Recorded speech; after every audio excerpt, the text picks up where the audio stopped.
do this for my father, who I've only seen from time to time in my dreams. I do this for you. I do this for my mother, who's finally clean, no longer a fan. I do this for you. I do this for my sister, my wife and my kids, cause they part of the team. I do this for all the naysayers and haters who made me one of the greatest. I know it kills you inside, that's why I do this for you. I do this for my father, who I've only seen from time to time in my dreams. I do this for you. I do this for my mother, who's finally clean, no longer a fan. I do this for you. I do this for my sister, my wife and my kids, cause they part of the team. I do this for all the naysayers and haters who made me one of the greatest. I know it kills you inside, that's why I do this for you. I do this for the kids who sit a bit outside the mix, who maybe cope through humor just to fit in for a bit, who never let the world know when depression's setting in. To all of those who know you, that impression don't exist, and it ain't counterfeit, it's just a way to counter it. I'm living things I dreamed about, I still encounter it. It ain't something that a cigarette or alcohol can fix, but all because of it I flipped it quick, went on to write some hits. This a success off another breath. This the first step in searching to be nothing less than be the best in what you do, to prove their strength in being you. Learn so much in chasing dreams that I never would in school. Depends on where your passion lie, just know passion never lie. Life presents distractions, but your actions have to fortify the things that you believe in. Have to scream it like a battle cry, and leave the ones who didn't looking stupid while they're asking why. Couldn't lie, I really do this for the ones I love, those who treat the music as a vice and lyrics like a drug, those who need advice on how to lift their spirit high enough to break out of the box they make up lives they know aren't good enough. Just because it's how it is don't mean it's how it has to be. This is what the uninspired testifiers fail to see. Jealousy results from being that which others fail to be, and if it means you're not with me, that honestly sounds fair to me. I do this for my father, who I've only seen from time to time in my dreams. I do this for you. I do this for my mother, who's finally clean, no longer a fan. I do this for you. I do this for my sister, my wife and my kids, cause they part of the team. I do this for all the naysayers and haters who made me one of the greatest. I know it kills you inside, that's why I do this for you. Do this for my mother, she'll be working for the summer. Do this for my father, cause these days I often wonder what my life would have been like if I was not adopted. To grow up in a home where I was treated like a problem, I don't know, it's just a guess. Your guess probably good as mine. Lucky that I grew up in a home that wanted me to shine. Lucky that I grew up around some mountains we were taught to climb. Without that inspiration, I don't think that this would be my life. Do this for my friends who've scattered all across the country now. I'm out in Sweden walking back through life so I can write it down. Make a living off of sound, so crazy to say out loud. I'm the biggest thing since Travis Rice to come up out the town. Sorry, gotta stunt a little. Used to have my dreams belittled, but it's all a part of it. I know people's minds are fickle, lines between reality and dreams I blur like faded nights. Come up been so good for me, I wish that I could make it twice. I do this for my father, who I've only seen from time to time in my dreams. I do this for you. I do this for my mother, who's finally clean, no longer a fan. I do this for you. I do this for my sister, my wife and my kids, cause they part of the team. I do this for all the naysayers and haters who made me one of the greatest. I know it kills you inside, that's why I do this for you.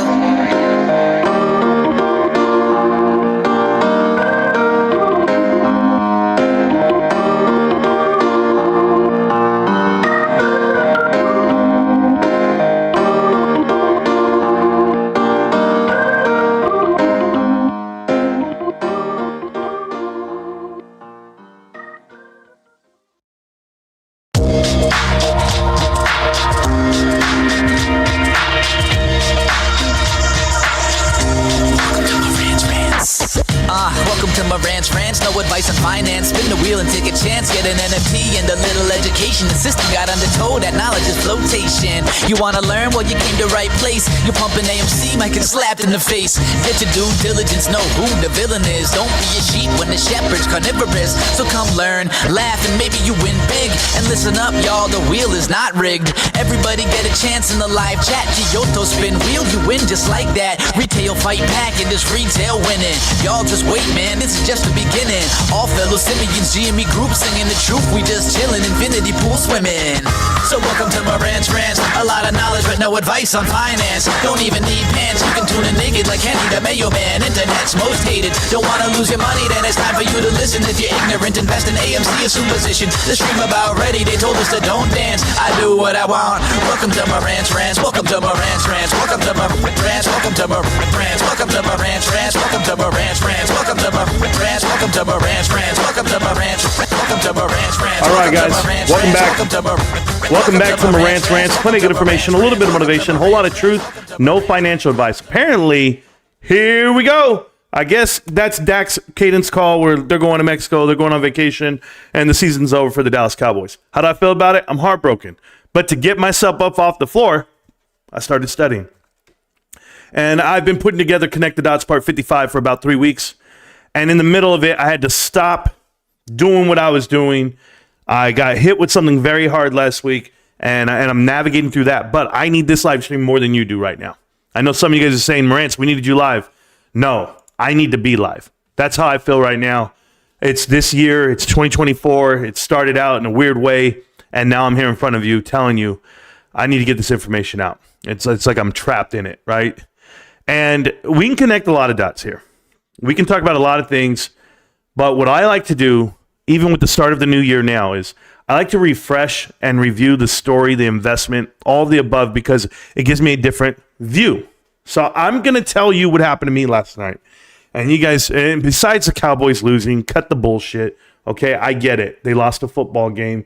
They're still the best team in the NFL. They still have the number one defense in the NFL, the number one offense in the NFL. They just have a shitty quarterback. Okay, and I'm confident on this. Dak Prescott, miss me with your nonsense. But I posted this video on Twitter for a reason, okay?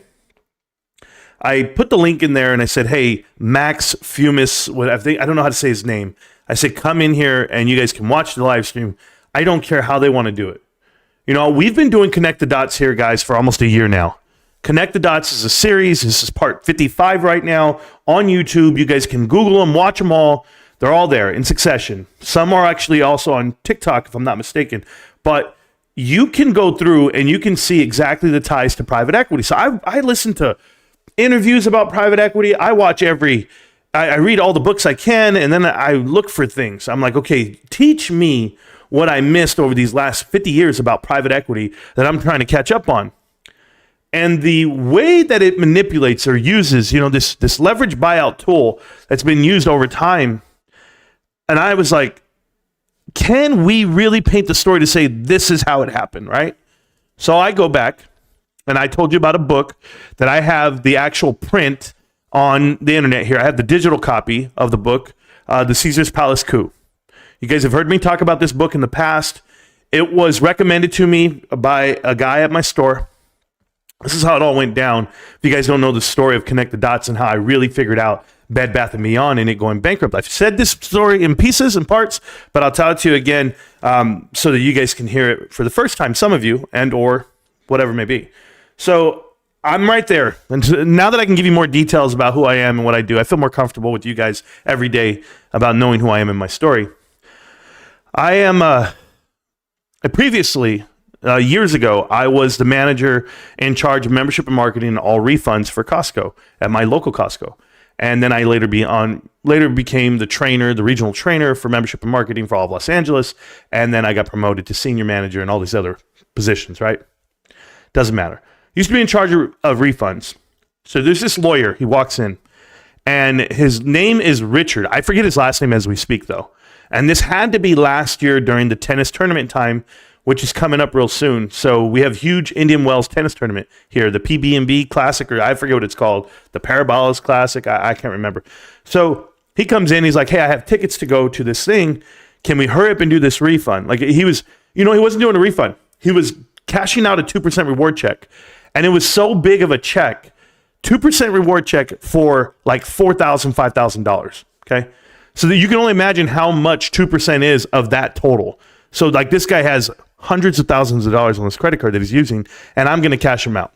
So as I'm about to cash him out, he says, man, I have these tickets. I got to go to this concert or this tennis tournament with my buddy, but he's not picking up.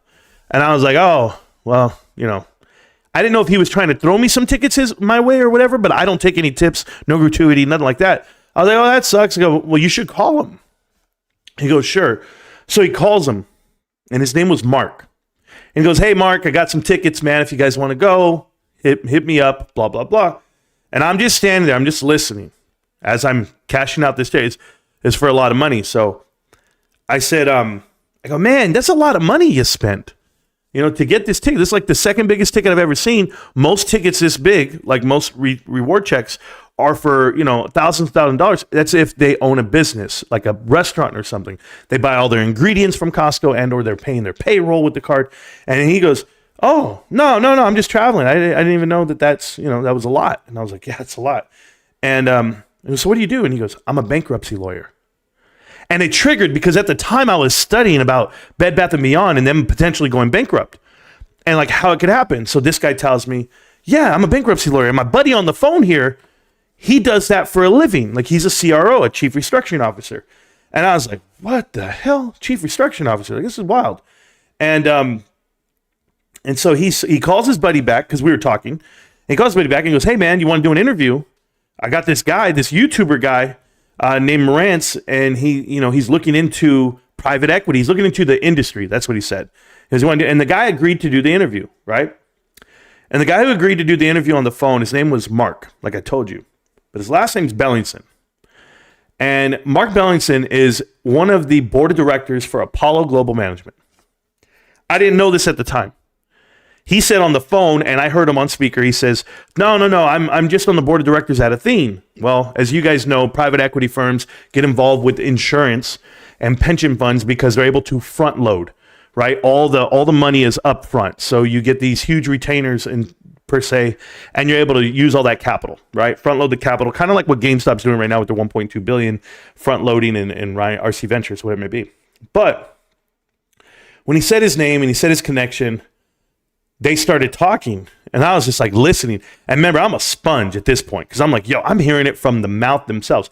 And he goes, yeah, give him my number, have him call me, whatever it may be. And of course, I've called later on. I had called like a month later and a week later, and he had text back like, yeah, I'll get back to you, whatever. And then I don't know if you guys remember, I cracked my phone when I was hiking. I fell off the mountain, and I cracked my phone. I had to buy a brand new phone. And I lost a lot of people's information. I still have the phone number. I just don't have the original text messages from him. So I didn't want to bother him. It's been a year. But when I read into him and I found out that he was on the board of directors at Neiman Marcus, and he was the individuals that were under fire during those bankruptcy complaints, it was because, remember, I would have never known to look for this if that lawyer guy doesn't tell me like how it all works. He goes, well, this is how it works. They come sweep in, they move out the board, they go to court. And those individuals, the new CRO and everybody, they're the ones who tell the judge, the bankruptcy judge, like, hey, we're a brand new team. We're here to do the right thing. But in secret, they're just, voting along party lines. And I was like, really? Wow, that's what they're doing. Like, they put board of directors in place to vote along the lines of whoever is the private equity investor and or who's going to receive any type of funds, right? Because there's money to be made in bankruptcy. So, long story. I know, I'm winded story. But that's how it all happened. Really, that's when I started digging in, because how the hell did I do connect the dots? And then I went in and I saw like Mark Bellingson, and then I already knew the story, right? I already knew the story about Neiman Marcus, how he went in front of the judge and he didn't know anything about the business, and the judge threatened to throw him off the board. And then he said he had a heart attack or some heart complications and that he had to retire. And did he retire? No, he just got removed off that board of directors and he went to a different company. Like, I already knew the story because the other lawyer told me. He's like, hey man, this is what my buddy did. I was like, what the hell? They're giving away the playbook, right? And hearsay, I don't know if it's true or not. So me reading the articles and finding out that it was true kind of re-emphasized like, hey, guess what? This is really happening this way. So I was able to tell you about Bed Bath & Beyond. So just so that we're clear. Now, check this out, guys. Remember when I tell you they plant people on board of directors to do their bidding? I want you to remember that. Because we're going to do Connect the Dots Part 55 right now. And yes, I'm going to read the chat and we're going to go over it. And yeah, Amber, I don't know how it happened. I just don't know how it happened. Like how all this is lined up the way it has. But check this out, okay? I'm going to tell you guys like what triggered my brain this morning. about revisiting the story. There's a whole reason why I'm telling you all this, okay? It's hard to put this whole video into context. Like, I tried to record this video earlier. I was sitting here and my wife was talking to me and I was like, hey, babe, I'm going to go ahead and get this video to put together. And she's like, what are you going to do? You're going to like put it in pieces? Because I try to like throw it at her. I'm like, hey, babe, what do you think about this? She has no idea what I'm talking about. I was like, so if you're a person who just watched this for the first time, you're not going to know what I'm talking about. Okay. So where do we start? Connect the dots part 1, 2, and 3, and 4, and 5. You got to go watch all those before you can ever get here. Yeah, there's 55 parts, guys. You guys got to watch them all. That's all I'm going to tell you. But check this out. I talked about a book called The Caesar's Palace Coup. Okay. And this is Max. And Max Frumis is one of the authors. There's the book in the background. It says right there, Caesar's Palace Coup. It's in the background on the shelf. And this individual is going to explain to you Elliott Management and Appaloosa. Now, remember this. In the Caesar's Palace Coup, there was so many assets involved, billions and billions of dollars. And Apollo, they were the parent company of Caesar's Palace. But they were cutting it all up to where only they were going to get money. And the secondaries, okay, the secondary lien holders were getting money, but they felt they should have gotten more and or had a say on how the bankruptcy was going. So they ended up feuding together. And by everyone feuding and battling each other, private equity won and lost. Apollo lost, but Apollo really won, if you know the truth. Apollo won because they established the idea of jumping, where everyone jumps together onto one stock and they destroy it from within, right? And or one company. And this has been documented, well documented over the last 5 years. So I want you to hear it about Elliott Global Management and Appaloosa. And I'm going to give you a rundown on Elliott and Appaloosa. There's a whole reason why. Okay, so let's hear it first.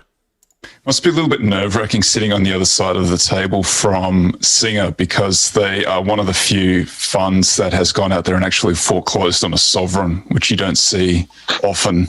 It's often that they're going after big businesses, but a sovereign is and I think it wasn't. I thought it was a naval ship, but I don't think it was actually naval. The ship that they actually foreclosed them. But do you discuss that story? We have that story in the background to Elliott. And I think what's interesting about this case is, in my opinion, there's like two firms that really, really matter as that tower over the rest of the industry in distressed debt investing. And one is Elliott. They just have deep principles, they have deep pockets, they do a lot of work, and they take huge stakes and take very aggressive positions, and they hold, they stick to their guns, literally, or figuratively. And then Appaloosa the same way. They, again, both take big stakes, have very kind of charismatic owners, and they just strike fear in the heart of everyone else, because they can just take such large stakes, and when they have a conviction about something, they just don't back up. So this guy right here, his name is Seji Ndep. I think that's his last name. He's one of the co-authors of the Caesar's Palace Coup. I actually wrote him. I wrote him a whole passage. I was like, hey, my name is Marantz. I'm a huge supporter of your book. You know, it really influenced me to do some stuff to make this series. I would like you to look at the series, blah, blah, blah. This guy blocked me the very first message. Completely blocked me on Twitter. No reason given. I said, hey, I have some connections between private equity and leverage buyouts and how, what Connect the Dots is. And I don't know if he went to go see Connect the Dots and then block me, or how he did it, but why he blocked me, I'll never know. I don't care. It's not going to change my mind about what I'm uncovering, because Connect the Dots today just uncovered more right now once I show you everything, guys. But these guys are telling you who Elliott and Appaloosa is. Now, Appaloosa, if you guys are not familiar with Appaloosa, their owner the creator is right here, David Tepper. David Tepper, and I want to make sure everything is clear for you guys, so I'm going to make this smaller on the YouTube screen. If you're on TikTok, guys, I apologize. TikTok, I'm going to be on YouTube showing them some stuff. So you can either go watch it on YouTube, I'm live, Marantz Rantz, or you guys can hang out here and just hear the story. So Dave Tepper, you guys are familiar with Dave Tepper. If you're not, he is the owner and the creator of Appaloosa Management. He also is the owner of the Carolina Panthers, the worst run franchise in NFL today. So he bought the Carolina Panthers. He bankrupted their other facility, their practice facility. He didn't make it after all. He is running his team like if he were a slumlord, basically. So there's no facilities there in Carolina. You wonder why no one wants to play for them and why they are dead last in the NFL for records. That is Carolina Panthers, and that is David Tepper. He owns Appaloosa Management. He's the creator of it back in like 1993, if I'm not mistaken. But I read about him, and, I wasn't impressed. I wasn't impressed with, 1993, there it is. So he currently owns 13% of Alibaba and 11% of Amazon. So you can see why he's investing in a lot of things. Now, people know about private equity. Let's just talk about it from a whole different standpoint. That's just Appaloosa. We're going to talk about more about this. We're going to talk about Elliott next. Okay, Elliott Investment Management. But before we talk about Elliott and why I played that piece, you guys know about Toys R Us. We've talked about Toys R Us and how private equity came in with lawyers like David Kasten, who's currently with the Bed Bath & Beyond crew, and they came in. And it was Bain & Company. It's going to be Bain & Company is Mitt Romney. If you guys do not know Mitt Romney, you should. Old boy Mitt came out and ran for president, and he ran for president a little too early. And what does that mean? He stepped out of private equity at the time when you could have quadrupled your net worth. So Mitt Romney's only worth $200, $300 million only, but he could have been a billionaire if he would have stood in private equity and not run for president. He had a failed presidential campaign, but as you know, private equity backed him dollar for dollar. Hell, I voted for him. Not a problem. I'm not saying I wouldn't vote Republican at that time because I wasn't voting for the other guy. And I know who the other guy was, and so do you guys. If you don't, well, then you weren't born at that time. But here's the thing. Toys R Us, it was Vornado Trust, right? We talked about them, end up going ahead and buying it out and then declaring bankruptcy and writing off all their losses. And you had Bain & Company. They shut down Toys R Us in like 2018, 2017, 33,000 jobs lost, no severance paid, and everyone's saying, what the hell happened? They did it on purpose to facilitate what was. Amazon coming up. eToys has another whole story, and that's going to be Laser Haas. I've done that interview with their CEO, and excuse my ear for itching. I don't care if I'm live on the stream. I'm telling you right now. Hey, guys, just real quick. Your hair in your ears starts growing. You can feel it. I didn't know this stuff. This is part of getting 40 and old. I'm on live stream still, guys. I don't care what I say. But thank you, guys. I'm reading so much. So check this out. Mitt Romney's brother, by the way, Scott Romney, you guys know who he is, right? I just want to make sure you guys know. Scott Romney is the older brother of Mitt Romney, board of directors, Pulte Capital. Don't get me started yet. Not yet. I don't want to go there yet. Okay? But let's go here. Let's go to Elliott, right? Because we're going to talk about Elliott right now. Elliott is run by Paul Singer. Paul Elliott Singer. He named it Elliott Management after his middle name. And they're huge on private equity because the leverage buyout side, that's why they're so ruthless. People be like, well, they only have $50 billion under management. You don't understand. That's all leverage on private equity. That is not other investments like Apollo has other investments. And they're boomer categories, right? The pension fund, the insurance funds that they do, that's why Athene exists. But Elliott walks in. When Paul Singer sits down from you, you're going to know. And his two boys, and the other partners, right? But I want you to listen to this, okay? This is why we talk about this. Because I was watching the video about Caesar's Palace Coup from the author himself, from Max, right? And Max is telling you that Elliott is vicious. When they go to the table, everyone listens. And I was like, really? Do they have that much influence? Well, as you know, Principal Financial, right here, Elliott to buy a stake in Insure Principal Financial. And they did. This is why GameStop, in my opinion, restructured their benefit program. I told you the employee benefits are owned by Elliott Global Management, right? Whatever they are. So Elliott Financial Management, I don't know what their name is, their official name is, but tell me here, hold on. Elliott Investment Management. So they actually own Principal Financial. And if you know about Principal Financial, that's going to be GameStop. GameStop 401 plan, boom, is done by Principal. So private equity owns that side of it. I've told people this and they didn't want to listen, but we're gonna go down this long list of who these guys are, what they do, and I was reading up on Paul just to get a good idea of who he was. I got through all this, and we'll get through Elliott and what they do and how they do it. So let's look at this first. This is going to tell you how the venture lord, okay, vulture lord, and his son make billions of dollars in the most ruthless hedge fund. That's what they call Elliott Advisors, right? Elliott. I'm going to call them Elliott Advisors, Elliott Management. I just call them Elliott. How about that? So Elliott comes out here and they strong arm multiple companies. They do a lot, guys, and people put money into them. But I want to show you guys something, okay? Just so that we're clear, because we're going to get there and it's going to be great. Other people on the board, this guy doesn't matter. He's one of the founders. Jesse Cohen is who I want to pay attention to. Jesse Cohen's the hot shot of Wall Street, guys. When I say the hot shot of Wall Street, he's our age. He's 42 years old, 43 years old, billions of dollars apparently investing. Been on the board of directors for multiple companies, graduated from the University of Penn, Wharton School of Business. Okay? Jesse Cohen's the guy. This is Jesse Cohen. He's a good-looking cat. Ladies, brace yourself. There's Jesse Cohen. Or Cohen. That's his name. Just Cohen? I say Cohen, but it's Cohen. Now, Con, I think that's Jesse Con. I don't know. Board of directors at Twitter. Hey, how you doing, Twitter? You're my baby, Twitter. I want to know something, Elliott. Okay? Just so that we're clear. Elliott Management, right here, they buy into a company called Crown Castle. When they buy into Crown Castle, they put people on the board of directors. And when they put people on board of directors, it's because Elliott, which said it now holds $2 billion stake into them, they force themselves in on the board. They force out the CEOs. Okay? And you'll see Jesse Kahn right here, Elliott managing partner Jesse, is on the board of directors. So he wrote a letter. He said, let's do it. This is, guys, this had to, when was this dated? I just want to make sure. November 27, 2023. So a couple of months ago, they came in and they bought out this company. What do you think's about to happen? What do you think's about to happen at Crown Castle? What, cuts, debt reduction, and then, of course, selling off, leverage?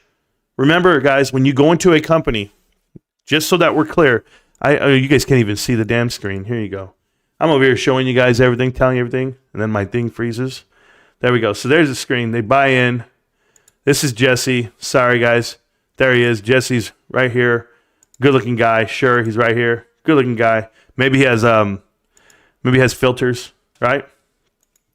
So just last week, okay, I want to make this very clear to you guys. Last week, Match.com.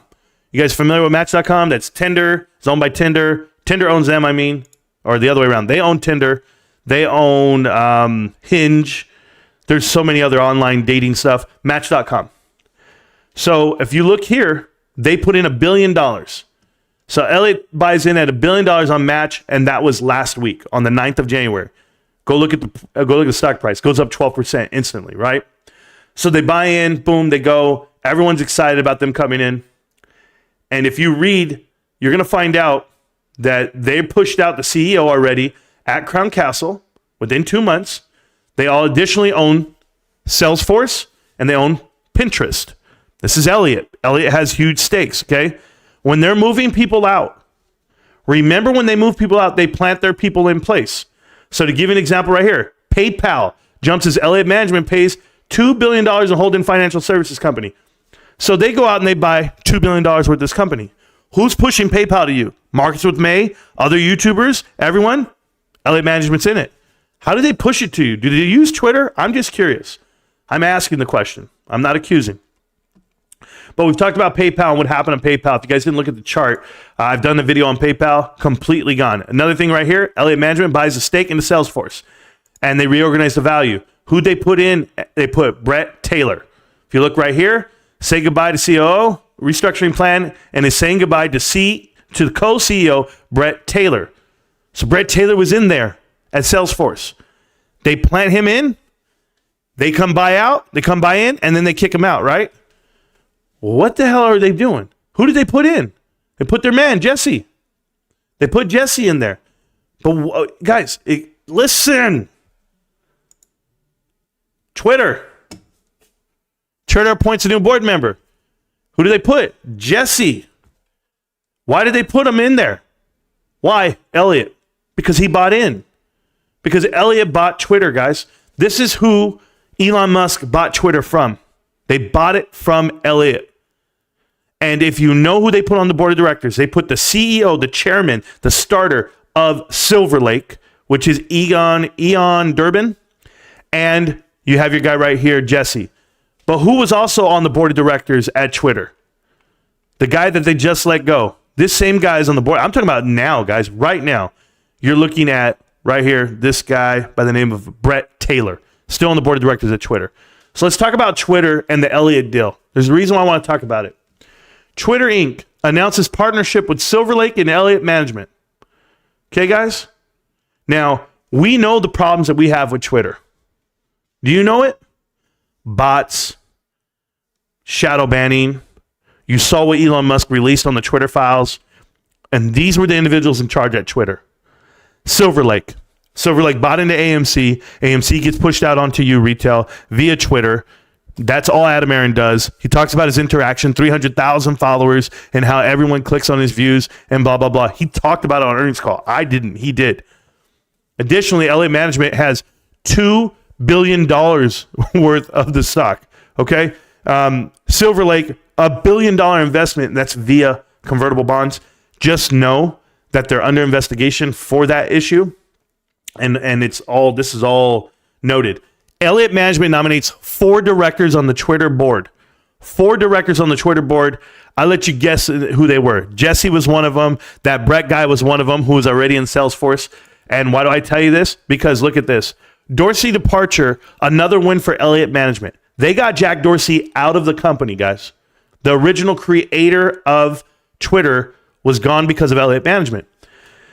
Now, him stepping down, and I want to show you guys something. They put him in right here. Dempsey seemed to save his skin last March when Twitter agreed to give Elliott a board seat and accept large investment and share repurchasing agreement with private equity firm Silver Lake. All because they agreed with Silver Lake, a sweetheart deal on Silver Lake, Jesse was able to keep his job because Elliott Management didn't kick him out yet. But then they eventually got him out of there. Okay? Now, why is that? If anybody knows the deal between, I want to tell you there's a deal between Silver Lake and Dell. If you guys don't know, Dell went private. Okay, Dell Computers. Silver Lake is part of that deal. People know this part. If you guys don't, but look what's on the next go deeper part. Brett Taylor named Salesforce CEO one day after becoming Twitter's chairman of the board. Elliott Global Management buys in. Silver Lake is partnered up on the deal as well. And Brett Taylor gets named Salesforce CEO. What happens to Salesforce, guys? They eventually sell off to Elliott. Years later? No. Right now. 2 years later, they just sold off to him. I'm telling you what they did. Elliott Management planted these guys onto the Twitter board. Now, it gets better than that. Silver Lake. Twitter partners with Silver Lake and Elliott Management straightens the platform. There's the $1 billion. There's the leverage growth. And who's talking about it? Jesse Kahn, right? And Egan Durbin, who is the CEO over there at Silver Lake. We're talking about these deals for a reason. Because Silver Lake makes a $1 billion investment into Twitter. Twitter, Elliott call a truce as Dorsey remains CEO. They force them into this sweetheart deal on convertible bonds for Silver Lake. Just know it, guys. And you know how you know it's a sweetheart deal? Because your boy, Elon Musk, he hired this young lady. This young lady, I don't even know how to say her name. I want to say it's Mimi Alamayo. I don't even know her name.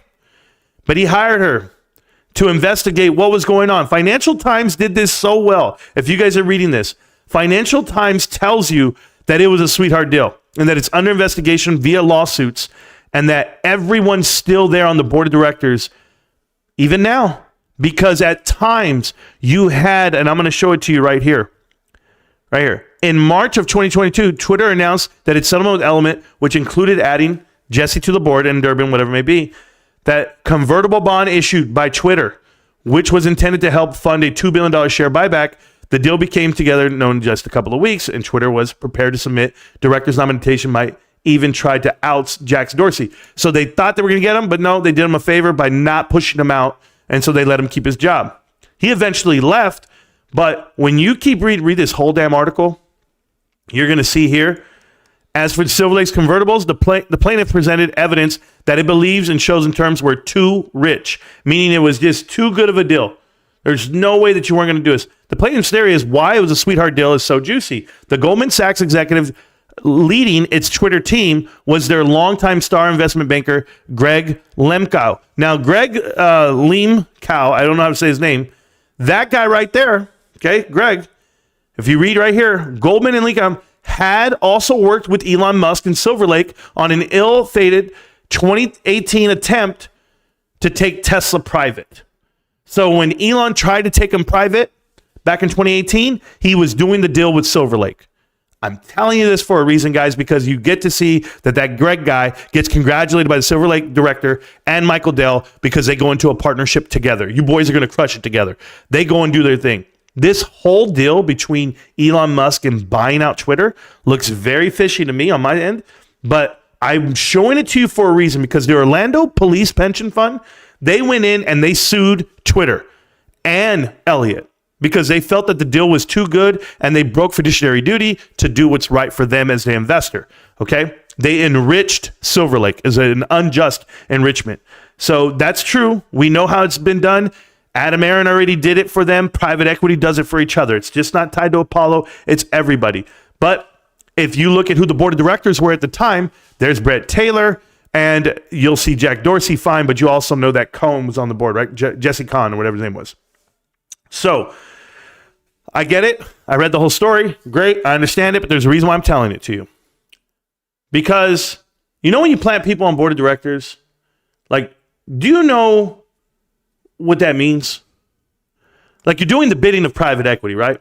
So before I say this, only because legally I don't want anyone coming at me. Who is the number one philanthropist on Twitter? The number one, the self-proclaimed Twitter king. You guys know who it is. You don't know? It's Bill Pulte. Mr. William Pulte Jr. Bill Pulte bought himself a trophy and he called himself Twitter philanthropist. The reason why I say this, because I read the headline. I read it, guys, and I read it clear as day. The headline is that Elliott, okay, I'm going to show it to you guys right here. In July 2016, Elliott persuaded the Pulte Group, a home builder in which it owns 4.7, to add 3 new board members, cut investments in new land, and buy back shares. Who made the deal with the devil? That's my question. Who made the deal with Elliott Management? I've already showed you Elliott Management pushes out Twitter. Everyone's connected through Twitter. Everyone's a big giveaway on Twitter. They have huge supporters. Why do you go to Twitter offices? I wonder why. But I'm going to ask you this question one last time, Bill Pulte. Don't tell me they're falsehoods. Don't tell me that I'm making these implications and I'm wrong. Explain it to me. I'm asking the question. If you yourself bragged, which you did in articles, that you were able to get funding from Elliott Management to put money into Pulte Group to buy you a board seat, they appointed you there. In turn, your job was to cut investments, the layoffs that Brandon Jones said you did. Additionally, no investments in new land and buy back shares to boost the share price because, as you said, you don't believe in people that or insiders that own puts. You don't buy puts. You're against the company. Your own grandfather had a hedge of a put against his calls, but his calls were going to go in the money because of a share buyback. It's just a pump and dump. That's what it looks like when you join the board and you leave it. It's in your grandfather's name. I want to know why you did it, and I want to know who is your partner here, because you taking trips to Twitter, you promoting yourself through Twitter, I kind of get it, Elliott Management. But they're the same group, the same company that put money into your family company in your name and gave you a job at $200,000 a year. So explain it. These are questions. Bill Pulte, explain it to me. Elliott Management making that investment into Pulte Group and appointing 3 new board members, and you just happen to be one. Who made the deal? Your grandfather? Because it wasn't a 23-year-old punk with an inheritance. Because you didn't get it yet. You didn't have the money yet. Your grandfather wasn't dead. Was it a living trust? And prove me wrong to a point, Bill. You think I'm going to pull back punches now? You thought I was just going to lay down and let you deal with, I don't know, this new presidential campaign guy, Vivek, whatever? You think I care? I'm not voting for these cats. You're looking for interaction and clicks, and I'm looking for answers. The answer or the question that's needed is, when was the last time, Bill Pulte, that you took a family photo on Thanksgiving? That's the question. Punk. Connect the dots. I'm 100% correct on this shit. Get at me. All right, guys. Connect the dots part 55. Still rolling. I'll answer any questions you guys have. I'll get in it. If you guys don't understand what I just showed you, Elliott Management goes into companies. They plant their people on the boards, and they get outcomes, specific outcomes.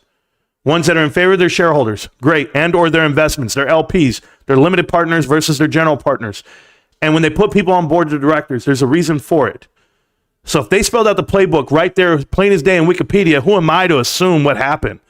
I don't want to assume. I want to ask the questions right from the cow's mouth itself. So when I go to you, Bill Pulte, and I ask, answer the question.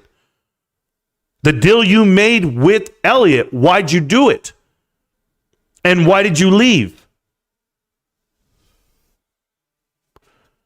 Got it. All right, guys. Thank you so much for typing in the chat. I see you guys everywhere. Everyone's excited. Still pumping that bullshit-ass stock over there called AQST. I'm sorry, man. I've never heard of it, and I never will, Roblox Gamer. And that's third day in a row you come to this live stream just to put out a tweet. I don't know if you get paid for that crap, but please. And all the snakes out there in the chat that were over there in B Moore's live stream, that's nonsense. B Moore has nothing to do with me. So, and I mean this like respectfully. For you guys to come in here and attack me for my information, my stance, my delivery, that's one thing. I can take it all damn day. But for you guys to go attack small YouTube channels, like they only have like 100 followers and you're in there, right, just shitting on them, it's like you're trying to squash all these little ants up for nothing. Well, come punch me in the face, you bully. Come try me, all you punks out there writing those comments. It's nonsense, man. Man, you just stay crying. Yeah, I do. That's all I do. Do you know who Rico Knows is? I have no idea who he is, bro. Nor do I care. All right. Thank you so much. Enjoy the show, guys. I'm here. I work for Neiman. Yeah, Chris McShaw. That's a damn shame. Because you know the family, right? I've talked about this. Charles, I don't even know his name was Charles Neiman or whatever it was. Connect the Dots Part 17. Go watch that one. 14 as well. Neiman Marcus was connected with Apollo since day one back in the 90s. And you know how that leverage came. You know, guys, I'm going to tell you something, how insufficient these markets can be. You know, the consumer discretionary stocks, which would then in turn be retail, right? When we think about this, you have to think, you know, all micro caps, all small caps, all nano caps, all these companies combined, 3,000 companies combined, market cap of like 1.5 trillion. Like not even close to what Apple is, just one company. So all the mid cap companies combined have a market cap of around 2.5, 3, somewhere in that range. You're going to tell me that these companies and this group has just as much influence over the markets as just one? Apple? No way.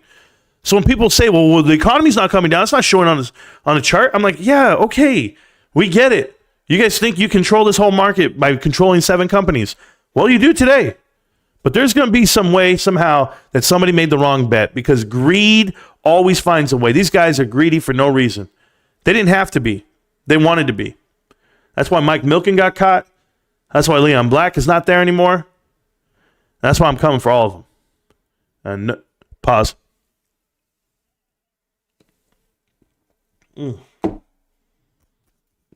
Today I need a Coke. Today I need some energy. And that's it. 72 shares at $24 average. Win 35. Well, whenever, bro. What does it matter? It gets 35, you're going to sell? Good. I'll buy your shares at 35. Marantz, at this point, I think we need to connect the dots movie. Stever, I mean, I can do it in a way. Like if Netflix wants to call me, Netflix, you guys want to call me Netflix. I've been digging for a long time, and I figured this out. I mean, how is this not a movie? How has no one actually come in here? You have big shoulders? Thank you. Thank you there. I appreciate you, Willie. But I just don't understand how it's not. How no one's ever done this movie. They do like these fake Wall Street. No, do the real thing, bro. And then put in a little bit of Epstein Island shit in there. Because you know they facilitated the finances for that, right? Am I the only one who knows this? Have you guys not read this story about Leon Black and Jeffrey Epstein? Like, you guys need to read the story. The way they flew the private jets and who's they used. Yeah. He paid Jeffrey Epstein, I think it was like $150 million for tax consulting. Bro, hey, should I file 1 or 2 dependents? What should I do? This is crazy. $150 million? Oh, my God. My heart hurts. My heart hurts, and it's not for the reason that how much money was exchanged. My heart hurts for the kids that they manipulated. Yeah, not allegedly either. Guys, I'm in good health. I don't want to die. I don't want to commit suicide. So any of that shit happens, you know what I mean? Show these videos to the world. That's all I can tell you. We figured this out a long time ago, guys. It only took me a couple of months. And if you guys are wondering what we figured out, hey, TikTok, listen, you want to know what we figured out? Private equity, okay? Private equity plants people on the board of directors for multiple companies, and it's rinse and repeat. They vote the wrong way. They do the wrong thing on purpose. They accelerate the demise of companies that can thrive, all in the name of greed. It's absolutely phenomenal what we've uncovered. So it's not just like, these are not just buzzwords. They're not just headlines. You have to be able to show it and prove it. And we've shown it and proved it. But yes, Stever, I got you. Roblox Gamer, 3 streams in a row now, trying to pump the same bullshit. Yep. Just rolled in. What's up, Elitist? Chad, what's up? My blood pressure, bro. My stress levels are up, but I'm doing okay. I feel like I got the world on my back, but you know what? It's you guys. I'm going to be okay. Maybe you can reach out to Adam Aaron for an exclusive Connect the Dots AMC only release. Yeah, he's not talking to YouTubers anymore, is he? He's not tweeting to them either anymore, right? He's not doing meet and greets anymore. He started soldiering up, started lawyering up, and getting bulletproof vests on and bodyguards. Bill Pulte did that the second meetup. He looks like a younger Marantz. Who does that guy? Yeah, maybe. I'm on break. Cheers. Thank you, ADJ Core. Mittens Romney. My parents lost a lot of money on eToys. Man, Sean Carter. eToys.com. You know, they had a way. I don't know if people know this. KKR is the one who tore down KB Toy Stores. Okay? And Toys R Us had a way to win. And they partnered up with Amazon. And at the time, they didn't realize Amazon's their number one competitor. But Walmart started selling toys at cost. And a lot of people start selling stuff at cost. So those margins that you're looking for, you have to find them elsewhere. This is why GameStop is so successful today. And this is why people are going to back out on physical media, because GameStop has the focus on this category killer. And they're not going to lose sight of it, just like they did with Chewy.com. It's the same exact executive team, and it's the same business model per se. The only difference is the customer. You know, animal lovers are different than gamers. Animal lovers will spend top dollar on their animal for food and comfort. When it comes to gaming, parents that are gamers buy top dollar for themselves and their children. So it's cyclical and it's generational, but it's going to happen more than not. Moving forward, people are going to buy more things and more expensive. It's going to be this growth, this sector growth that people can't judge, because the overexpansion of GameStop crippled it. They overexpanded on buildings, oversaturated the market, and they acquired so much debt. And, you know, these extremely overpaid executives and consultants like Boston Consulting Group, they were going to get stretched. GameStop's board of directors went from 12 to 5. Like, okay, that's great. That means we're paying less than 50%. But then one of them doesn't even get paid at all. Like, that's the best part. So GameStop's found a way to give themselves, some value, and I'm with it. But not AMC, not Bed Bath & Beyond. It's a guy came in. I swear, I put this on my son's life. I put this on everything holy. A guy comes in yesterday, and he goes, "Hey man, I'm looking for a NutriBullet." And I go, "Oh, okay, well, we were sold out." He goes, "Oh, you're sold out? Okay, man. Well, just where's Bed Bath & Beyond? Can you send me the nearest Bed Bath & Beyond?" I said, "Yeah." I literally said, "Yeah, I can send you the next, Bed Bath & Beyond." I go, "You got DeLorean?" Just like that. And he looked at me like I'm crazy. I said, "Do you have a DeLorean?" I said, "Because you got to go back in time, bro. There's nothing out there. They don't exist." He's like, "Are you serious?" He was like, "Do you ever go to one?" He's like, "No." I go, "Okay, then. There's not one." I was like, "But, good luck." I said a lot more than that, but you know how it goes. My parents lost a lot. I'm so sorry for that. The more you trim those ears, the nose and hairs, they grow back. It sucks. Whiskey, yeah, I don't know what's going on, man. When you hear a loud tone in your ear, that's hair that is dying. Really? Marantz is my hero. Thank you, Leo. Yeah, fun fact. Butterflies flap their... Well, never mind. Hey, bro, I'm telling you right now, those YouTubers like AMC Bigums, I don't know if you guys read this shit. This battle between Bigums and the Marine lately is funny. First, let's just expose both really quick. The Marine. He's a grifter. He's a sucky salesman. He's terrible. He's gross. I exposed him a long time ago. He came into here, did an interview, and he basically just shit the bed. And his wife wants to leave him because he just can't focus on his investments and or go back to work. I'm assuming there. I don't know. But the Marine's trash. We get that part. My opinion, of course. And so he's making videos, and now he's gone all religious on us. And he doesn't make, he does, I mean, I don't know how many scriptures he can quote, but he's going to do them all. So get the Bible ready.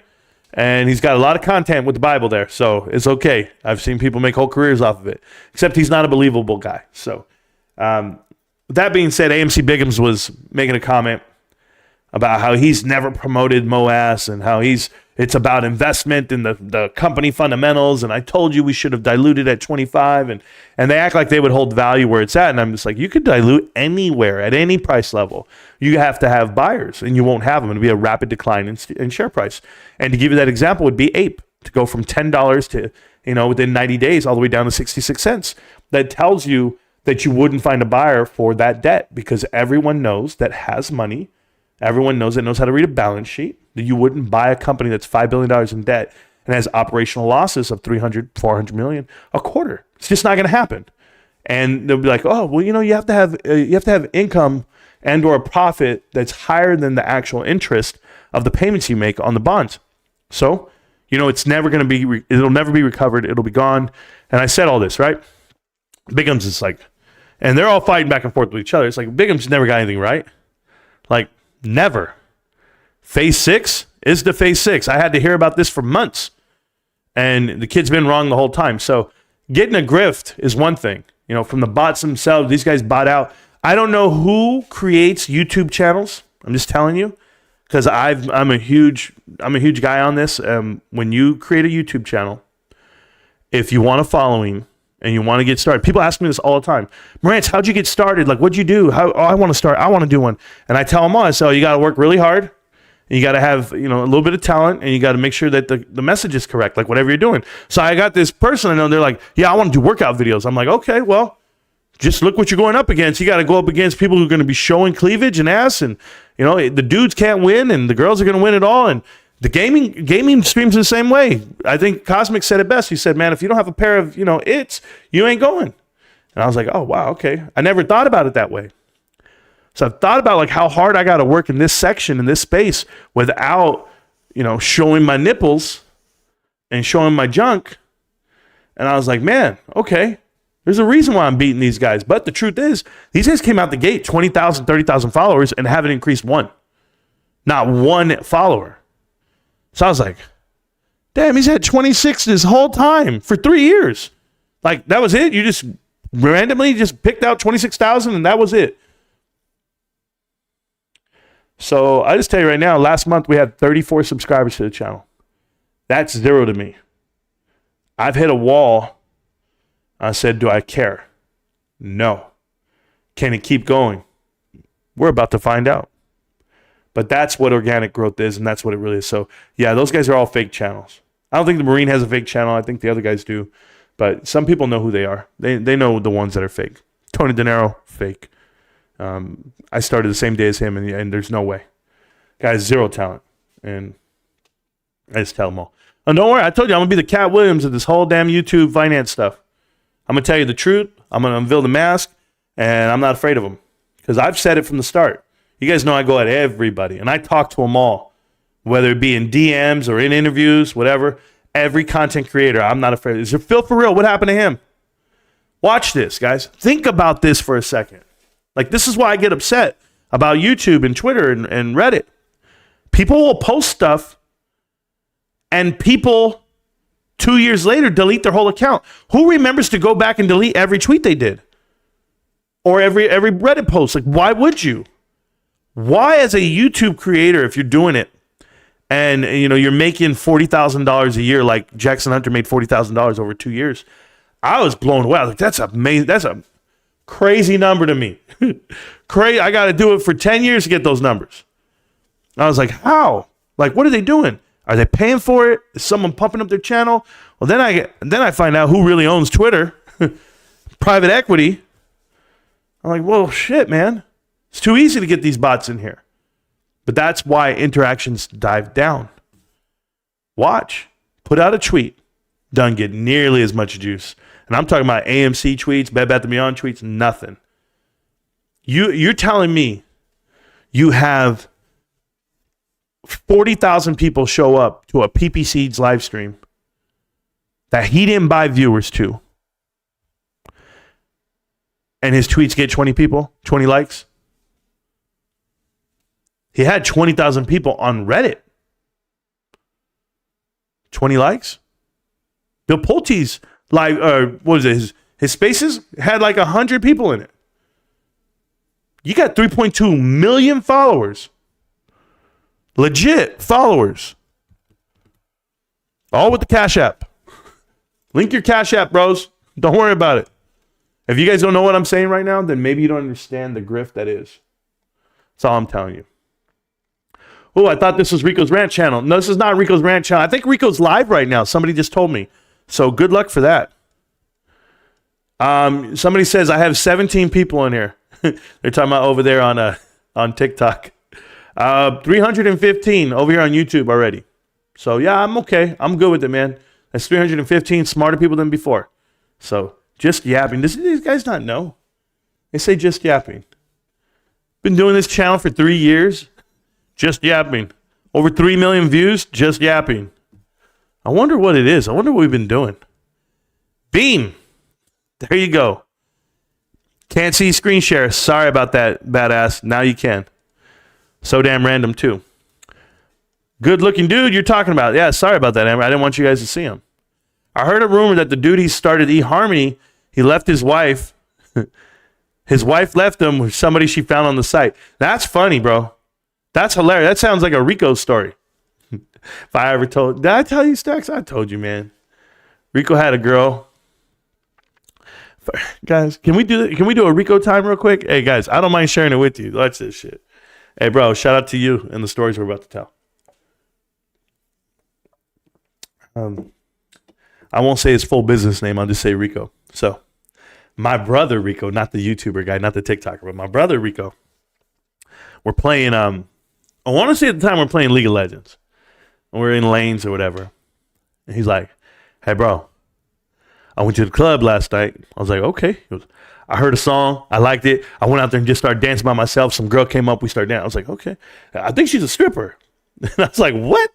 It's like, "Yeah, man, she was moving. I think she's a stripper. I don't know." I told her I'd give her the best life ever. So, yeah, I moved her in. Like, shit, bro. Like, he just met her, moved her in, and he lived, because he was working at NSA at the time, right? So he lives in D.C. Actually lives in Baltimore, I believe, and he works in D.C. Nobody lives in D.C., but he lives in Baltimore, and he drives in D.C. And he's like, "Yeah, man, she's hot," and I remember her name too. And I was like, "Okay, bro." He's like, man, but she's got a little boy. And I'm like, okay, so you play stepdad. What you got going on? No? He's like, nah, bro, I ain't no stepdad. He's like, I told her to leave him at home. I said, bro, where does she live? He's like, oh, I don't know. I'm like, what do you know? It was that crazy, right? So we talk. I say, yo, bro, I don't think she's the right one for you. It's like, nah, bro, she's fine. They end up dating for like 4, 5, 6 months, whatever. So we're playing. We end up going back to league again, right? This is like a couple months later. I'm like, yo, what's up, bro? He's like, man, I had to buy a new mouse, new keyboard, shower curtain, cutting board, utensils. I was like, what happened? She took everything.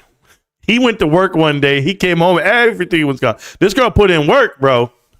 I guess she must have found out he was a broke soldier. Oh, man, at the time. And, yeah, that's hilarious to me. Because I think about all the times that dude done somebody wrong. They did him dirty. Go to eHarmony. Find true love. That was my point of that story.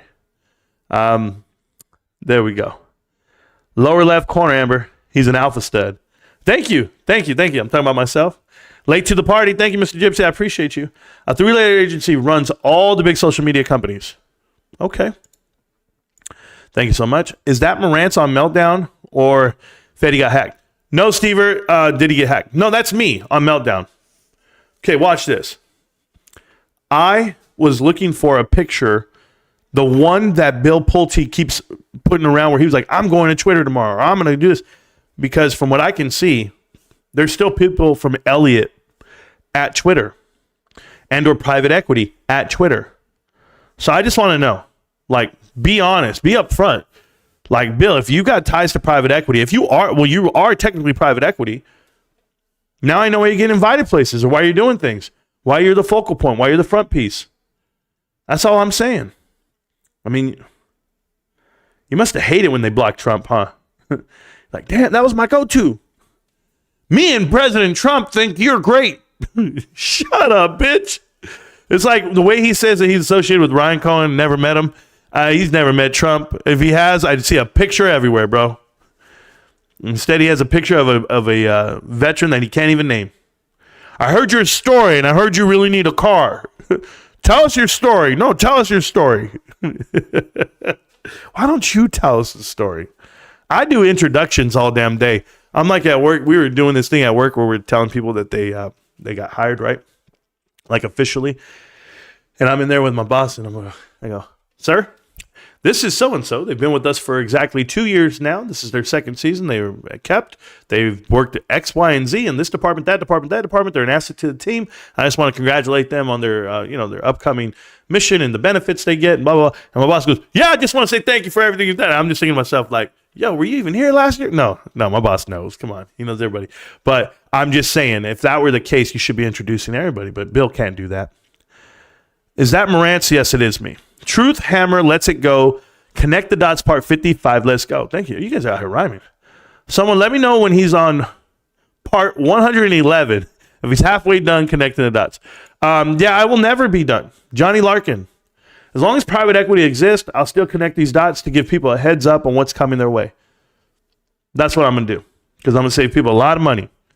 And or they can make their own money if they know how to invest on that end. Hey, if you don't think I'm correct, go look at every investment I've talked about on private equity, connect the dots. And if you would have bought puts the day that I told you what I found, how rich would you be? I'll put it to you this way, smart guy. Johnny, if you listen to me about AMC from day one to now, you'd be a multimillionaire. If you listen to me about Bed Bath & Beyond, you'd be a multimillionaire. Listen to me about Mullen Automotive, you'd be a multimillionaire. All you had to do was listen to me about 3 of them. That's it. Remember I told you got to find like 10 good things, double up your money every time? These things would have been 100 bagger for you. Because I said, nope, that's a pump and dump. Nope, that company's gone. That company's going to delete it, whatever. You can go make a bet on all that. Tell me I'm wrong. Show me where I said something's going down and it reversed and went back the other way. Other than GameStop, which I'm still telling you, it's undervalued and it's going to be right. People will find out exactly what it is and it's going to be too late for them. But I'll be here. I'll be here doing victory laps. And you're going to be that guy still. deleting your account, your burner accounts, making comments in live streams when you don't exist. I go read all the comments from every live stream I've ever been on, and I'm talking about from years ago. Guys, I did a year in review last night. You guys saw the year in review? I did my 2-year-old video, my 1-year-old video. 2 years ago, I told Rico he's an idiot. Yep, there you go. But I was right then. 1 year ago, I told you Marcus May was a fraud and that reverse stock split was going to cost AMC investors everything. 100% correct. Don't tell me. All jokes aside, I have a cousin who's a hedge fund manager, and he said something's cooking for GameStop in February because some liquidity cycle that has to do with OPEC's repositioning. Yeah, thanks there, Johnny Larkin. Thanks. All jokes aside, what joke have you said? Give me one joke you said, and then we'll talk.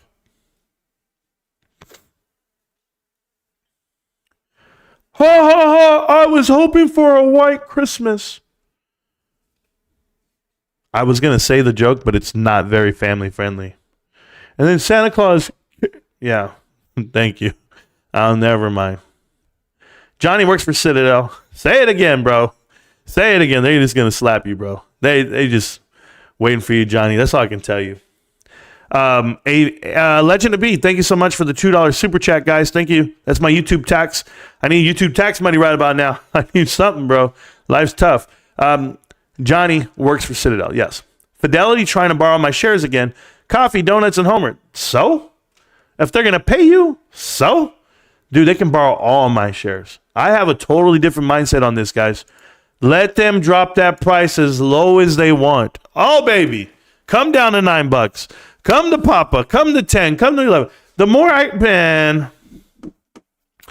Now, how do I delete the comment? You can't. Bill Pratt is watching this, and he sucks. Oh, you talking about the other guy, Bill Plute? Is that what you're talking about? Bill Pulte is a weasel. Yeah, Bill Pulte watches this channel. Kai's watches this channel. Hey, Kai's is in trouble, bros. They're out there exposing Kai's, and I'm just like, oh man, that's funny. Because Kai's, I've never said anything racially motivated on YouTube or on TikTok or Twitter. You did. You did. If the people read what you were writing during your political wars for your other country, they have the clips, bro. They have you when you're running for president. Man, it's pretty wild. I'm not going to read them. I was going to say, man, I don't know what caused you to say some stupid shit. Oh, yeah, you're stupid. Almost forgot. My bad. Guys, come on. It's Pulte, not plot. Plote. I don't know.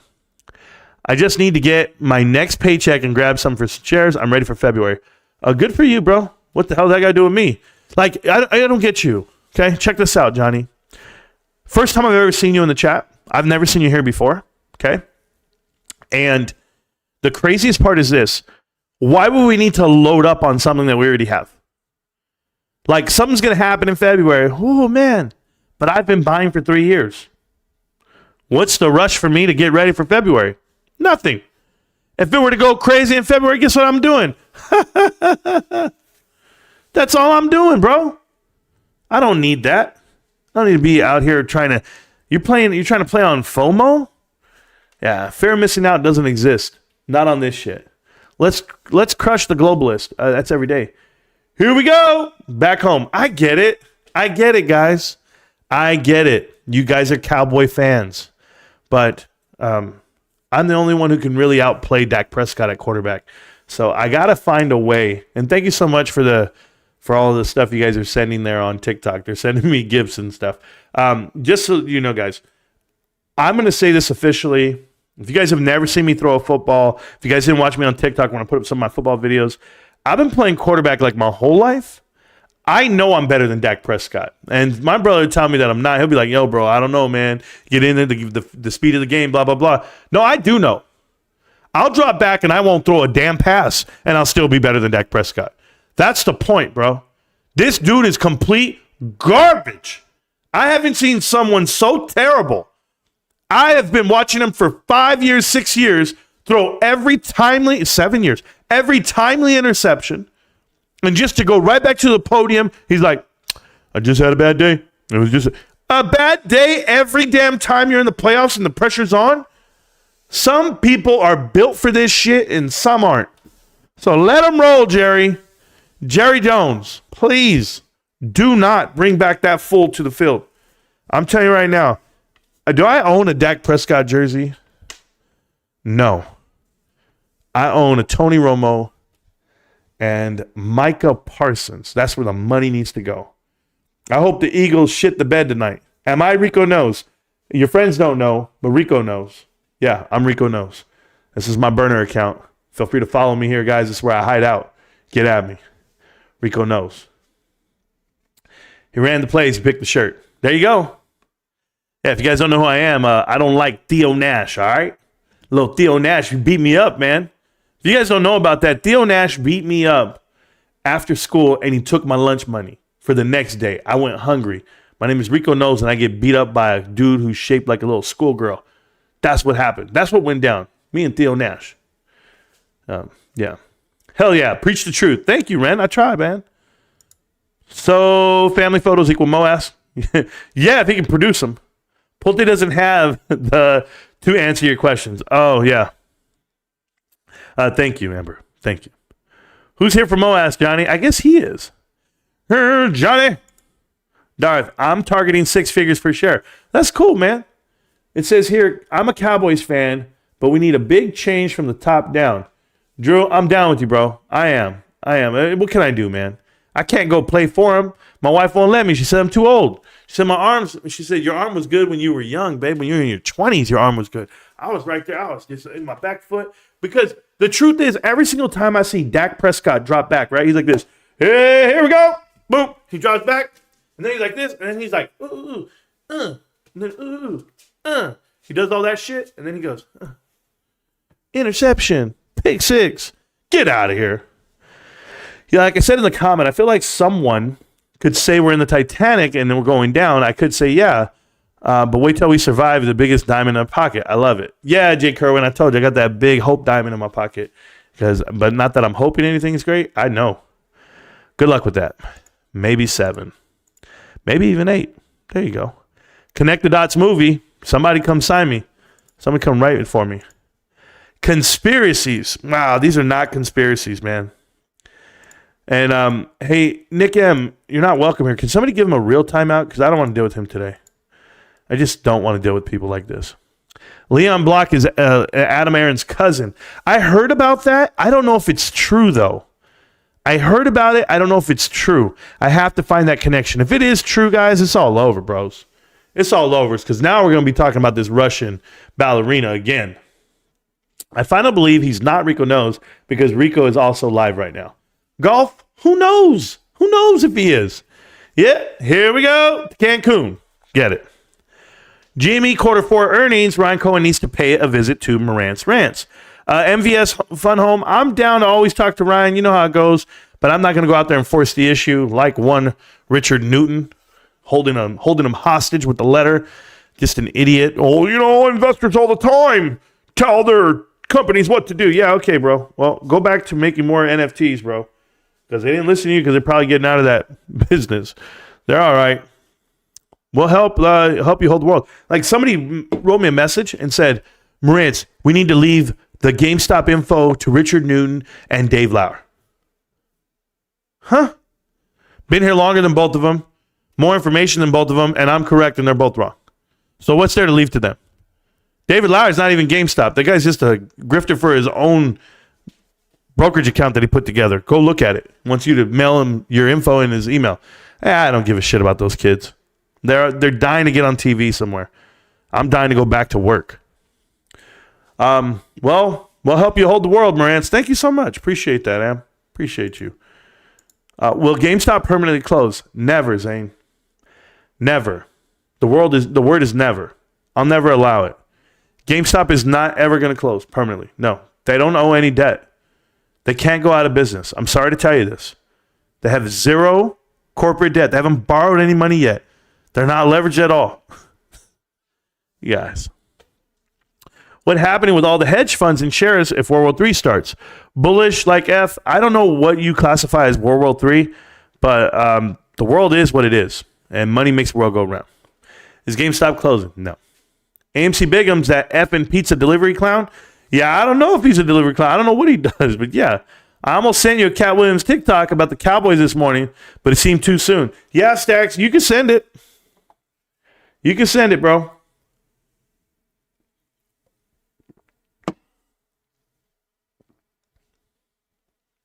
Too soon. You should see my employees yesterday.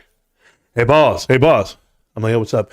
Hey, I've been looking for this item. I was like, yo, what's that? He goes, Cowboys playoff win. I've been looking for it. Can't find it. I think we're out of stock. Like, get your ass back to work, bro. Then I'm walking through. Next guy. Hey, Bo. Did you see what came on the truck? I was like, what's that? He goes, oh, there's this new green and yellow item called packing. Yeah, send the Cowboys packing. Shit like that. I'm just like, what? Like, these dudes were brave last night. They were all getting real loud and cocky. Like, they weren't talking all that shit all year. Just rename your channel to Marantz Rantz to get more views. Can't help on the TA part.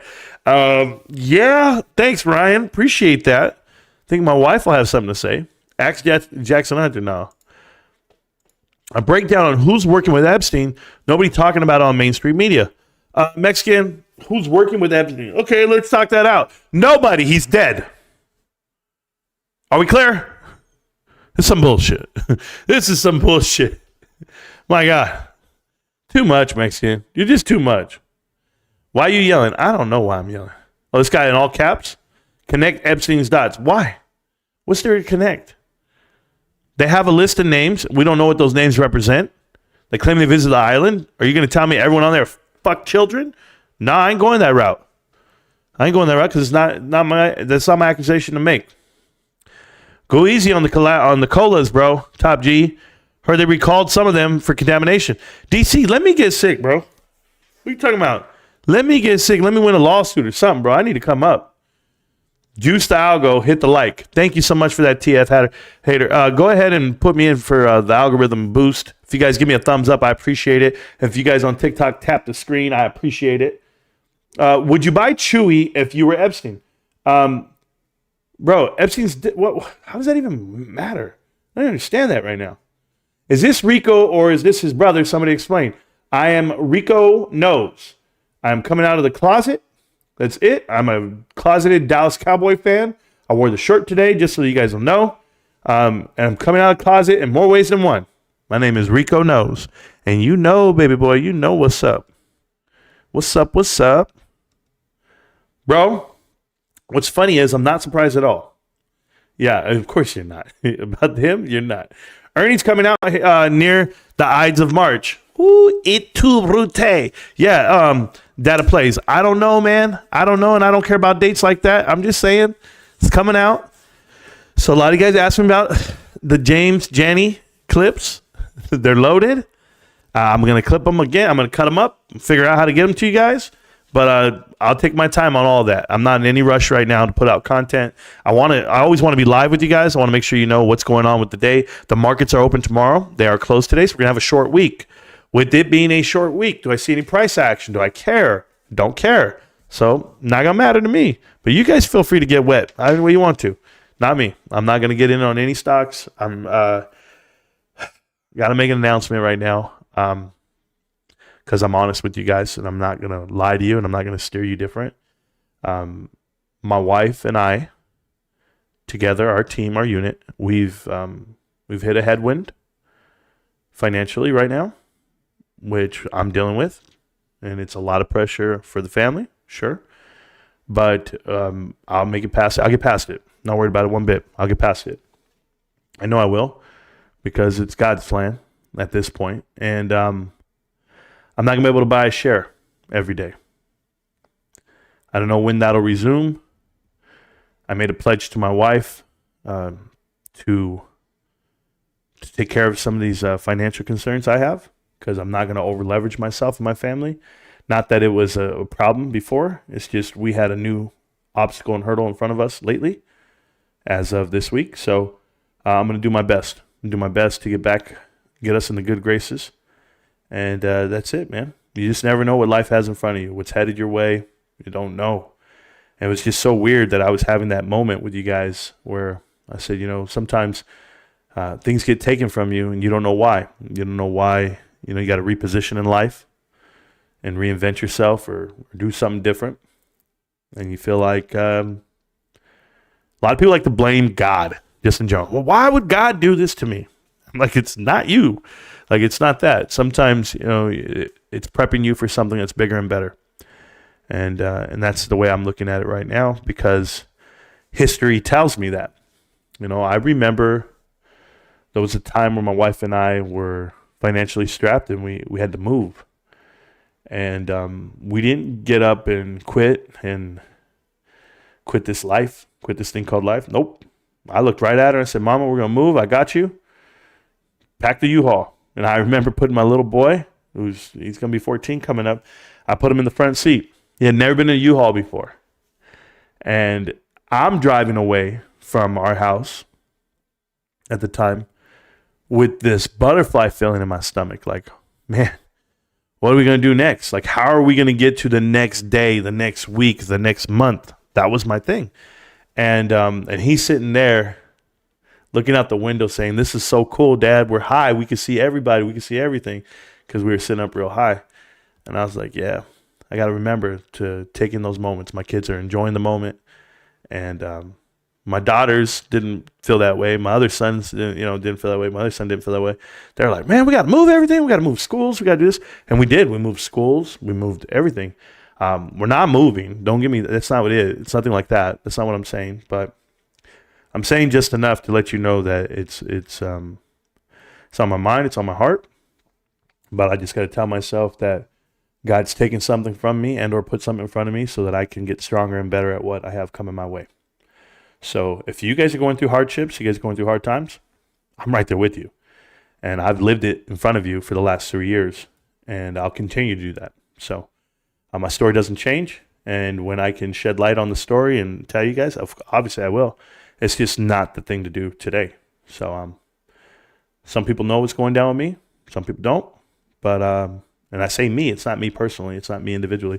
Us. I'll say us, because I'm one of those guys. I've had 5 children, right? I have 5 children, and I remember when the last time my wife came up, she's like, "Hey, I'm pregnant," and I was like, "Hey, we're pregnant." I went like that. I hit her plural because I've always been that. Like, this is a we thing. It's not an I thing. So when we get through this, we will. And I'll be better for it. I'll be on the other side of it. So just know, if you see me looking stressed, if you see me looking, a little worked up, I got stuff to do. Man, I'm really grinding out here. So I just want to say thank you for all the support and all the love. And we'll keep going through the chat. I'm going to buy Epstein Island with Chewy and GME. Good for you, man. Dak to Atlanta for a new QB. I don't care where he goes. It has nothing to do for me. Your transparency just blessed me and gave me confirmation for me and my household. God is great. Yeah, Charlie Mack. I can elaborate just a little bit more. So, like I'm with you on that. I am. Just know that, I remember the biggest moments in my life. Like, everyone knows this stuff. Like, all the accomplishments that you have in life. I'm talking about every single accomplishment. I don't care if it's graduation, marriage, a career goal that you met. Everything is like a mountain, right? It's a mountain of defeat. It's like a mountain of failures. Boom, boom, boom. And on that mountain of failures is just that pinnacle of what you accomplished. So every time I get knocked down, every time I don't get my way and or the easy way, I don't know how it happens for some people. Some people have the easiest route to success, and some people, they don't have to navigate these waters. But then, of course, something happens, and they have their own vices and their own hard struggles. So this is just a thing called life. That's just it. And whether you want to tread water and you want to get through it, or if you want to create a splash, and I've told you, the people who end up homeless are the people who can't say they're sorry, and or the people who have an ego and they don't know how to just come in. And you know how awesome your life would be if you just walked into your house one day, if you were having an argument with your parents or your spouse or your kids, and you just walked up. And I told you guys this one. I did it once with my daughters, and it tripped them out. It tripped them out. My daughters are grown. They're adults. And they were laying it in on me.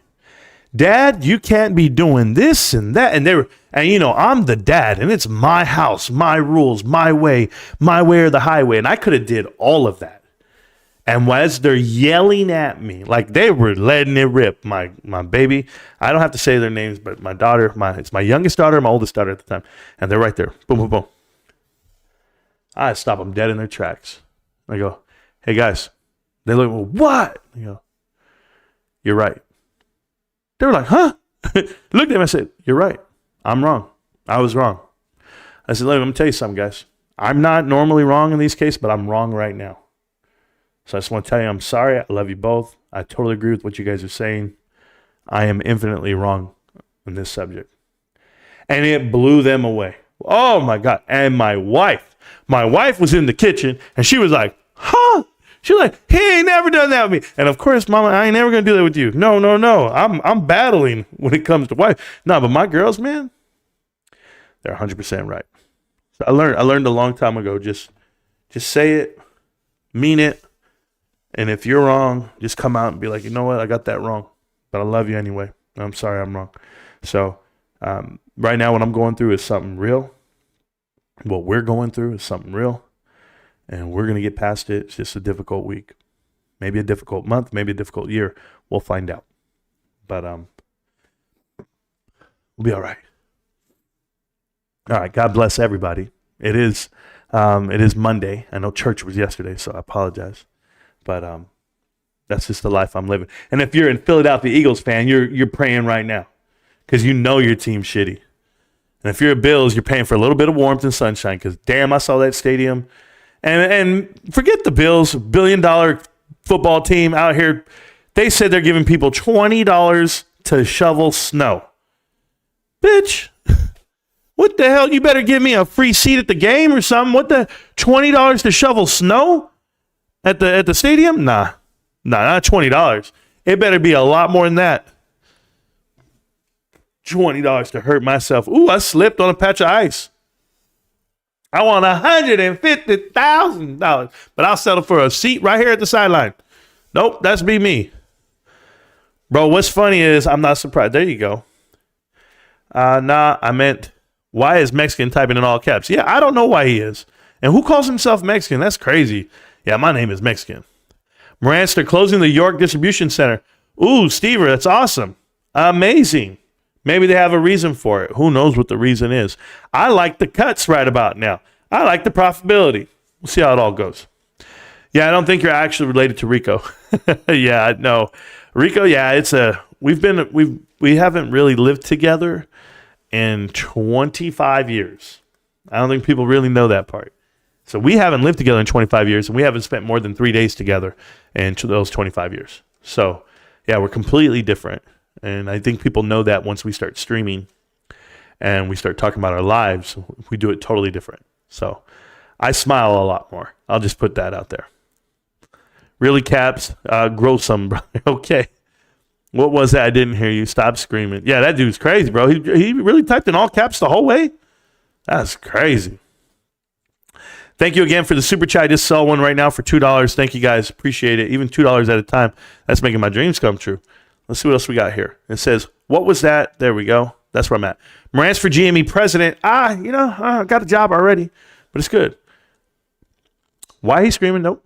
Bro, do you know if Ryan Cohen has any plans with growth in business outside the U.S., especially India, given its economy is growing more than 6% year over year? I think you don't have a clue as to what you're talking about, 110. If you're asking the question, why would we go to India? Because there's people there? Like, you have to know what the regulations are. If you want to become compliant to do business in that country, what money you would spend to do that. See, I've said this before. When the core product isn't working, then you diversify. Then you go ahead and start doing things that you would normally wouldn't do. Like if you're a movie theater company and you're going to spend capital that you don't have and you're just to push out popcorn and chocolates, whoa, right? Like, that's not it. You still need the core product. The core product here is being the U.S. gaming industry. There's an identity. There's a brand recognition within GameStop within America. But you have to know one thing. I don't care how much growth is going into India. What is the dollar worth? The United States dollar is worth more than anything. It's the staple of what it is. So that's why you cut out, Europe, portions of Europe. And you're going to be dealing with freight. You're going to be dealing with tankers and shipping. And no, you're looking for problems, bro. Just because It's called leading with the dog. Just because you have something big doesn't mean you need to go into it. Right? I mean, look, my number one selling thing at GameStop might be Funko Pops. I mean, the number one item in quantities, but it's not in the front of the store and a display that's 2,000 Funko Pops in front of you. Get that shit out of here. Go put them in the corner over there and give me some PS5s, something you only have 4 of. I don't lead with the dog. That's what that's called. Don't give me 5 pallets of nothing just because you have it. Give me the 1 pallet that sells. There's a way of doing business, and whatever you're saying right now, India, I'm sorry. India is one of the most intellectual countries in the world, but also one of the most poverty-stricken countries in the world. So what are they going to afford? The growth there is from what? From zero? It's just not making sense to me. They have 1.4 billion people, and I'm telling you right now what it is. You will lose it. You will lose it. You don't know how to do business in India. Let those companies thrive. You're out here looking for problems, bro. AMC to the moon. Ryan Cohen in India? What the hell? I don't know where that came from, bro. That I should still hold my GME. There we go. You know, they don't do shit in Greenland. No, there ain't nothing there but aliens. Can we open up a GameStop? Because they got nothing to do. Maybe they just play games all day. I try to ask him, no, sorry. Marantz, why I own a stock, and we'll be buying more. Marantz is why I own the stock? Oh, cool. I'm the reason why you own the stock. Crypto, that's a lot of pressure on me, bro. I'm just going to tell you thank you in advance, but I'll do my best. We need a complete reset. The Cowboys, from a psychological standpoint, couldn't recover. You can't recover. You're weak mentally. My thoughts on CJ Stroud. First, I just want to say thank you to God and Jesus, my lawyer, and my Lord and Savior. It's every time he talks. I have no problem with it. CJ Stroud did well in the game, and he has a good receiver by the name of Tank Dell. It was a good team. So, yeah, Texans, they won. Are they going to win next week? Probably not. We'll see how it goes. What do you value GameStop per share based off of your estimations? Potato Bicep, based off of my estimations, I think they'll have a profit around 57 cents per share. Next year, they're going to do $1 a share. I'm talking about annually. I think they're going to make $300 million next year. Profit. But those are my estimations. But we'll see. You know, if you can make $1 a share, it's going to get a whole lot better. That's all I can tell you. When it all flips, Marantz gets the last laugh. Watch. Yes, crypto. I will have the last laugh. Marantz, I watched your video from 2 years ago with Rico. The price was $120. No, it had been $112, and it had already gone down all the way to $80 at one point before that. So, yes, it had been there. Right now, we're sitting at around $60, give or take. Does it matter? Not one bit. Not one bit. If you're looking at prices for the whole market, the SPY's at an all-time high right now, based off of 7 companies that they pump and they push out on you. It's like I'm telling you, the markets themselves and the valuations that were happening at the time, they can fluctuate and swing in one direction real quick, real fast, faster than you know it. But you'll see what I'm talking about, Stever. And for it to be at the time in the video, even if you say 120, right? It's $30 a share. GameStop's worth that right now. $30 a share. GameStop's worth that if you understand math. So to give you an example, that's a market cap of $9 billion. They do over $6 billion in sales. They have a profit. They have 0 debt. Their assets to liabilities ratio is 2-to-1. And they have $1.2 billion worth of cash and marketable securities and its shareholder equity. So even at $30, to have a $4, $5 cash range is where they'll be, $5. You're talking about 1/6 of the share is equity, 18%. Okay, I'm not really good at math, maybe 18 or 16. That's right on par with Google. It's right on par with Meta, and with Walmart. So yeah, no, I don't mind that price being there. That's the right evaluation. $30 a share is easy. It's an easy one. You better hope they don't get more cash on hand, Stever, and they will. They're going to have a lot more cash than people think. I think the cash on hand number is going to increase after this quarter being announced. I had them going all the way up from 1.2 billion to 1.4 and a half, around there. So we'll see. I'll make my earnings prediction video. Obviously, I'll make that coming up this next month in February, like I do every year. I do it a month before it actually gets announced, so nobody can say I'm a homer, I'm getting close to it. I make it. And you guys can imagine how close I've been, how dead on the money I've been a couple of times. And the idea is still there. You know, I was off by $8 million off of $1 billion+ in sales. So to miss it by $8 million, that should tell you everything. If you bought $10,000 a Mullen last year, a year ago, on Friday's close, what's it worth now? It's worth like $14 now. Yeah, it's terrible. If you bought $10,000 last year, it's worth $14 today. Like, I don't even think people understand that. How do you feel about the new distribution center that Ryan Cohen opened being closed down? I don't feel anyway. I don't work for GameStop. So thank you, Josh. Appreciate it, though. But we'll see how everything goes. Yeah, here we go. I'm back. Let's go. Gabriel, appreciate you. I like people who don't take smack. Thank you.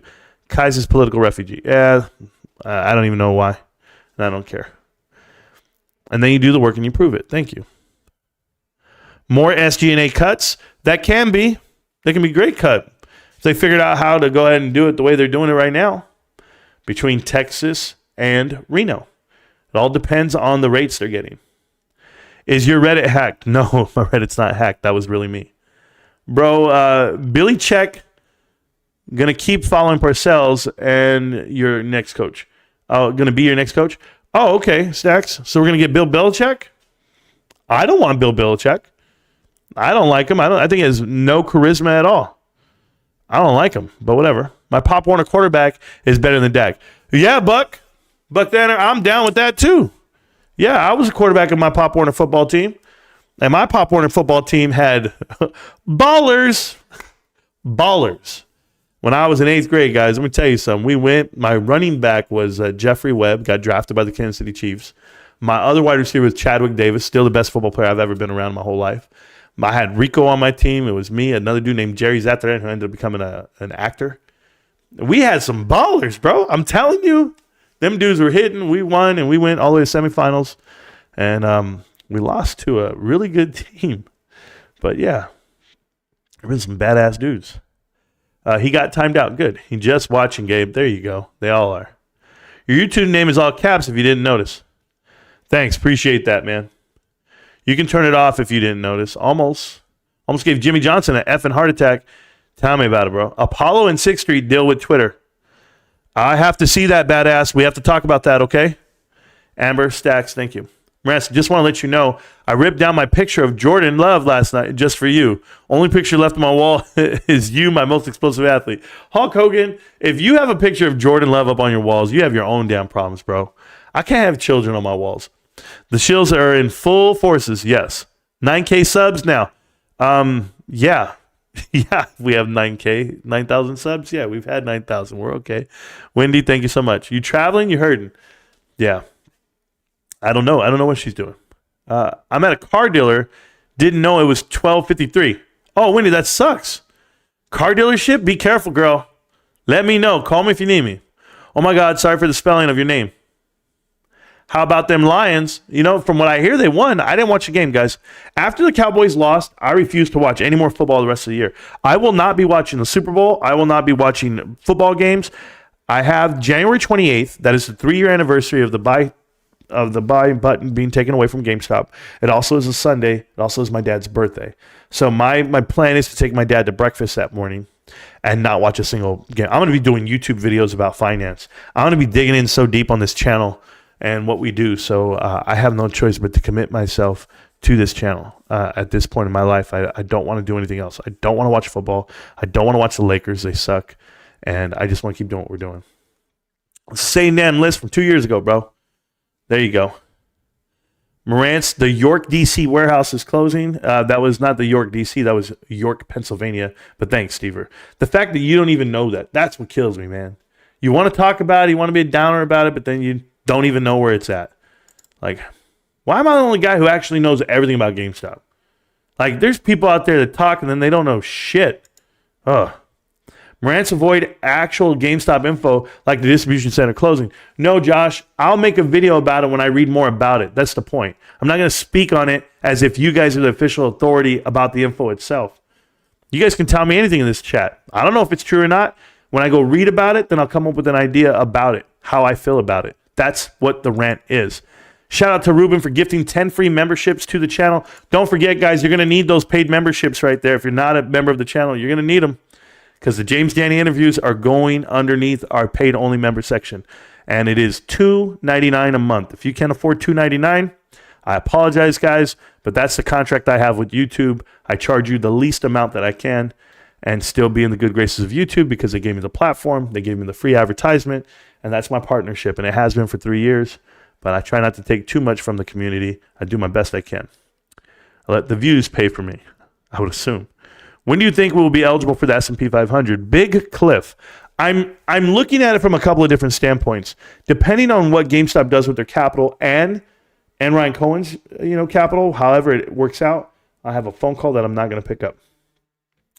Where do you think that the ceiling is for GameStop? Do you think 14s is the floor? Tucson, I don't think 14s are the floor. I've seen it get down to 11. And, I think that it can get all the way to $42 sooner than what people think. Remember that $42 is the threshold for the S&P 500 as of today. But we'll see the readjustments on the S&P, on S&P Global coming up this month. It should be announced. So we'll go from there. I thought the bottom half of the S&P was falling out. I went ahead and checked out some of those companies that were better than, and you guys know who they were. Right now, if we're going to have the parallel, the same, there's a company out there called Hasbro toy company. They have similar market caps, similar structure for GameStop, the way it works, and similar actual revenue.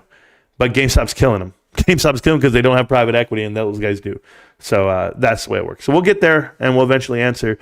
And once again, guys, thank you for the 10 free memberships, Ruben. Appreciate you. Who's your favorite Pied Piper CEO? There's only one, Ryan Cohen.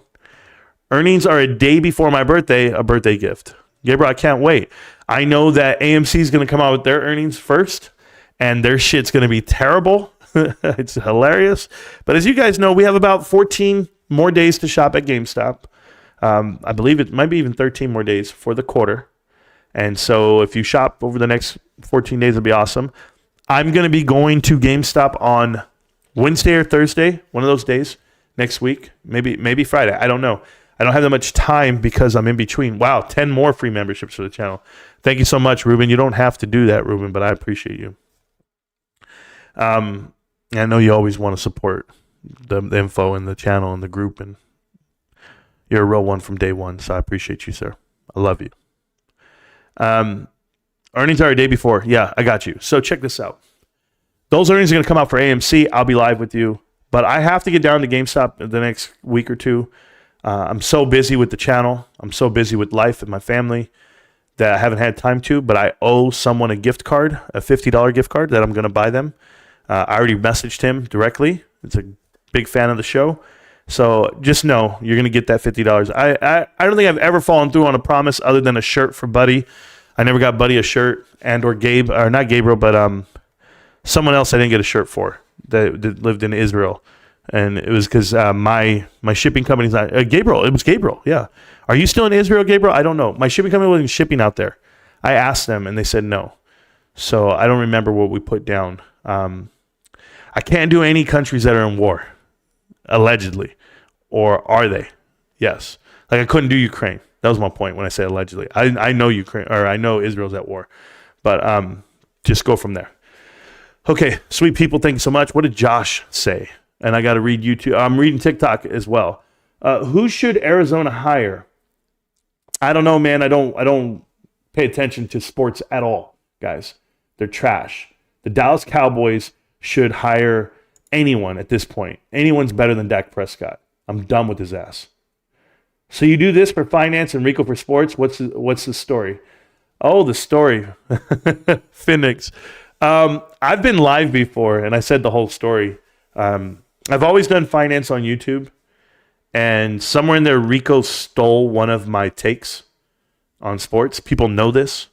I had a take on finance and sports, the mix, and Rico stole the take. Like he plagiarized my take, and it's on TikTok. You can see it, the timeline. And Rico took it, and he put it out, and it went viral, and he became the guy today that you know, called Rico Knows. and he thanked no one. Matter of fact, he texted and he goes, yeah, thanks for the take, bro, and good luck with your shitty stock. And so I said, yeah, that's who you are. It's cool. I'm used to it, guys.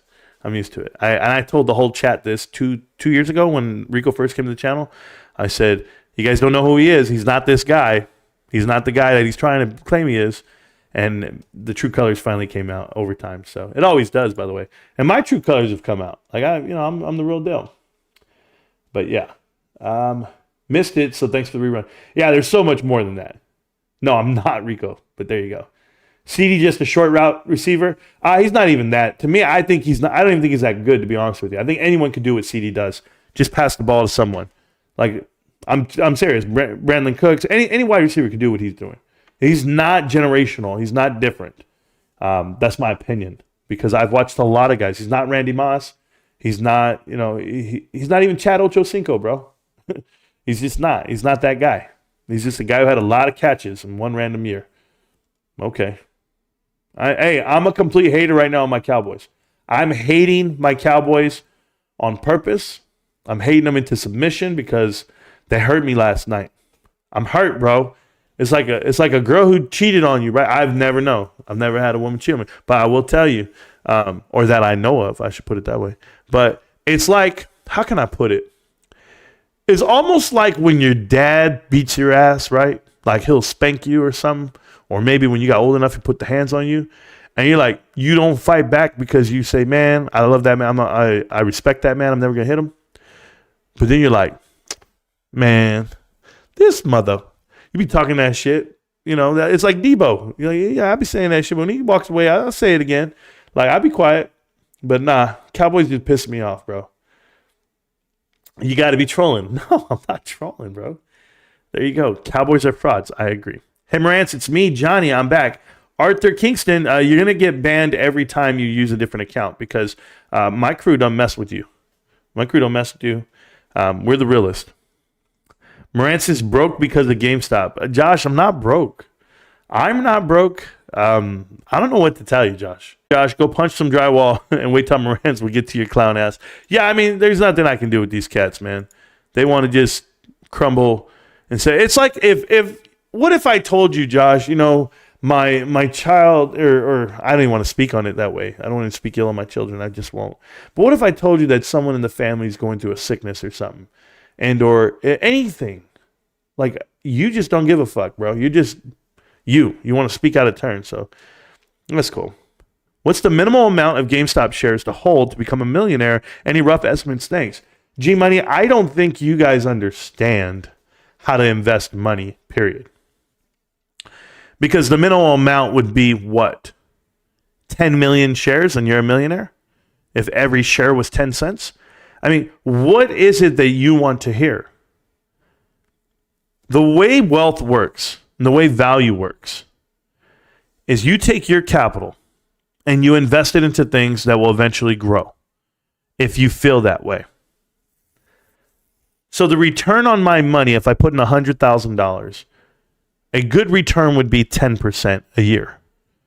You could do compound interest on that because you take your new $10,000 and now you have $110,000 the next year, and that increases on interest. And it continually increases over the next 40 years. And you'll eventually have some really good coin because it gets kind of crazy. But what happens when I keep putting in money? What happens when I take $5,000, $10,000, $15,000, and now I keep putting in $5,000 every year on top of the compounded interest? How much do I keep putting in until it stops? It never stops. The first 5 years of investing are more important than the final 5 years of whatever fund you're doing. We'll take 401k for as an example, just so that you know. Your first 5 years of your 401k are more important than your last 5 years. Because that interest that rolls is going to be something that's magical. I'm living proof. I keep plugging away. I'm never going to stop plugging away. But whatever I'm setting myself up for, the hardship that comes my way, I'm not selling my GameStop shares. I'm letting you know that now. It's not possible. What am a minimal amount? There you go. What's a minimal amount of GameStop shares to hold to become a millionaire? Rough estimates. Thanks. Hey, G Money. Good luck. You don't have the heart. I have 51 G Money. I have 51 shares. Thank you. I won't even 24 hour, you dumbass. There you go. Thanks for sharing, Darth. No, we all have 51 shares. I don't think you understand that. I have 51 shares. Stacks has 51 shares. Alma has 51 shares. Ruben, Kyoto, everyone 51 shares. I'm sure you'll figure it out, Marantz. Thank you. I will. Hello, brothers and sisters. Thank you. Love you, brother. Hard times. Yeah, Robert, we're going to get through them, man, together. Out here hustling, fixing them heaters. Bro, I'm telling you, it was cold. And last night we actually had the heater on. I said, baby, what are you doing with the heater on? Save that money. I was like, no, we ain't doing no heater. Bro, my homie raking it in these past few days. So many emergency plumbing and HVAC calls. I can imagine, bro. Frozen pipes, frozen everything. Marantz keeping it real. I love that. This is how you do you, Marantz. This is how I know you, Marantz, is the real deal. He doesn't fake anything. Nah, Beeb, I just don't. You know, all those guys out there that fake their YouTube channels. Hi, my name's PP Seeds. Yeah. No, it's not. My name's Marantz. Your name's Alex, bro. Like all of them. Like stop with the names. And I'm gonna say something to you guys. You guys know I've interviewed Cosmic on the show before, and he and I have partnered up a couple times, and we're respectful towards each other.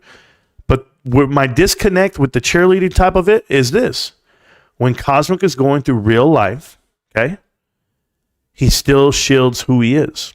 That's what doesn't resonate with me. I'd be more in tune with what he's doing and saying if he would say, you know what, this is why I'm going through this. This is who it is. This is what it is.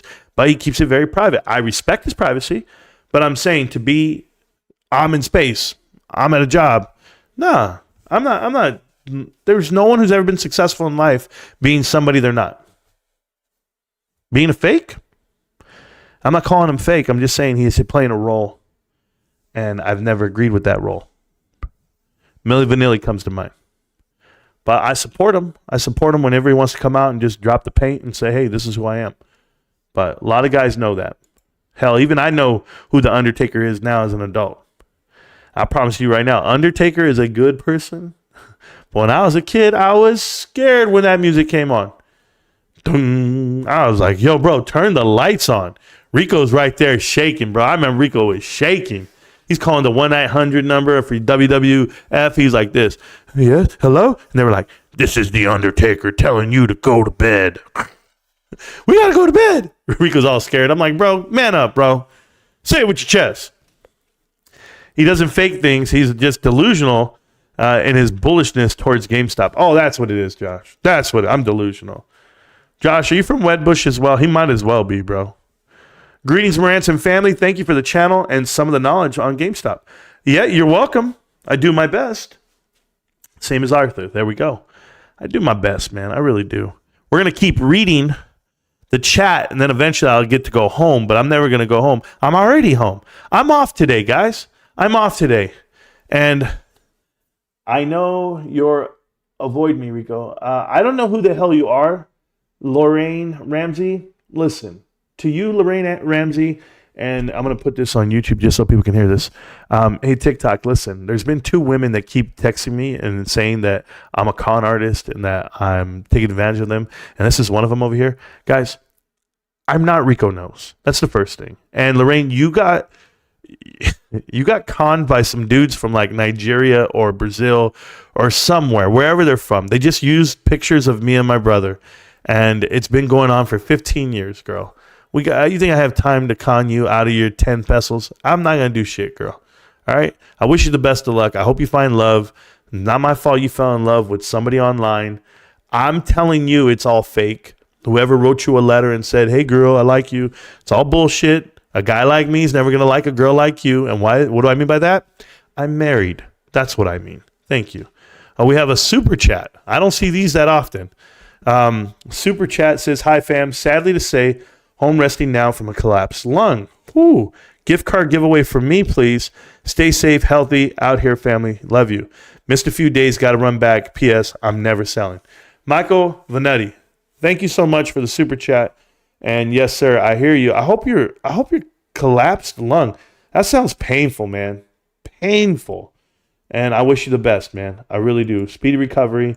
Hey, don't worry. If you're laying down watching the chat in the channel, we've been live for 2 hours, bro. It feels like I've only been live for 30 minutes. be honest with you. I'm going to be live for a lot longer. I'm going to tell you the live stream rundown. You guys think I'm like, hey, every time I tell you the live stream rundown, then something happens and it falls through and I don't get to do it. Not right now. I'll be live today.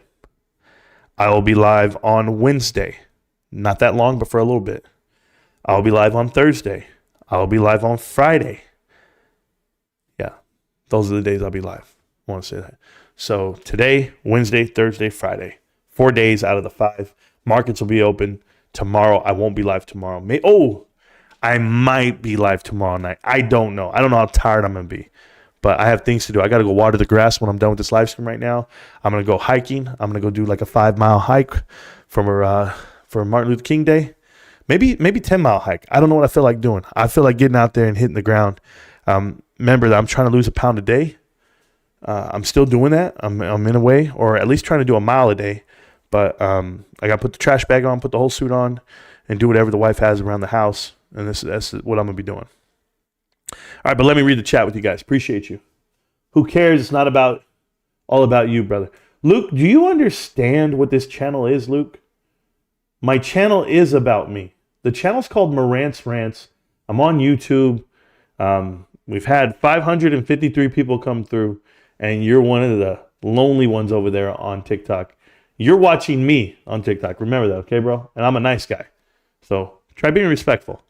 But yeah, the channel is about me. So when you say it's not about you, it literally is. Sorry. But thoughts about the Lions. Yeah, I thought the Lions did well. I hope they do really well. I like to see grown men cry because that's all I saw on the damn screen yesterday. For a divisional wildcard playoff game, they're crying. I was like, holy shit. This is wild. Let me go ahead and keep reading the chat here. They went ahead and gave... what is bro going on about? I don't know, Arthur. You know.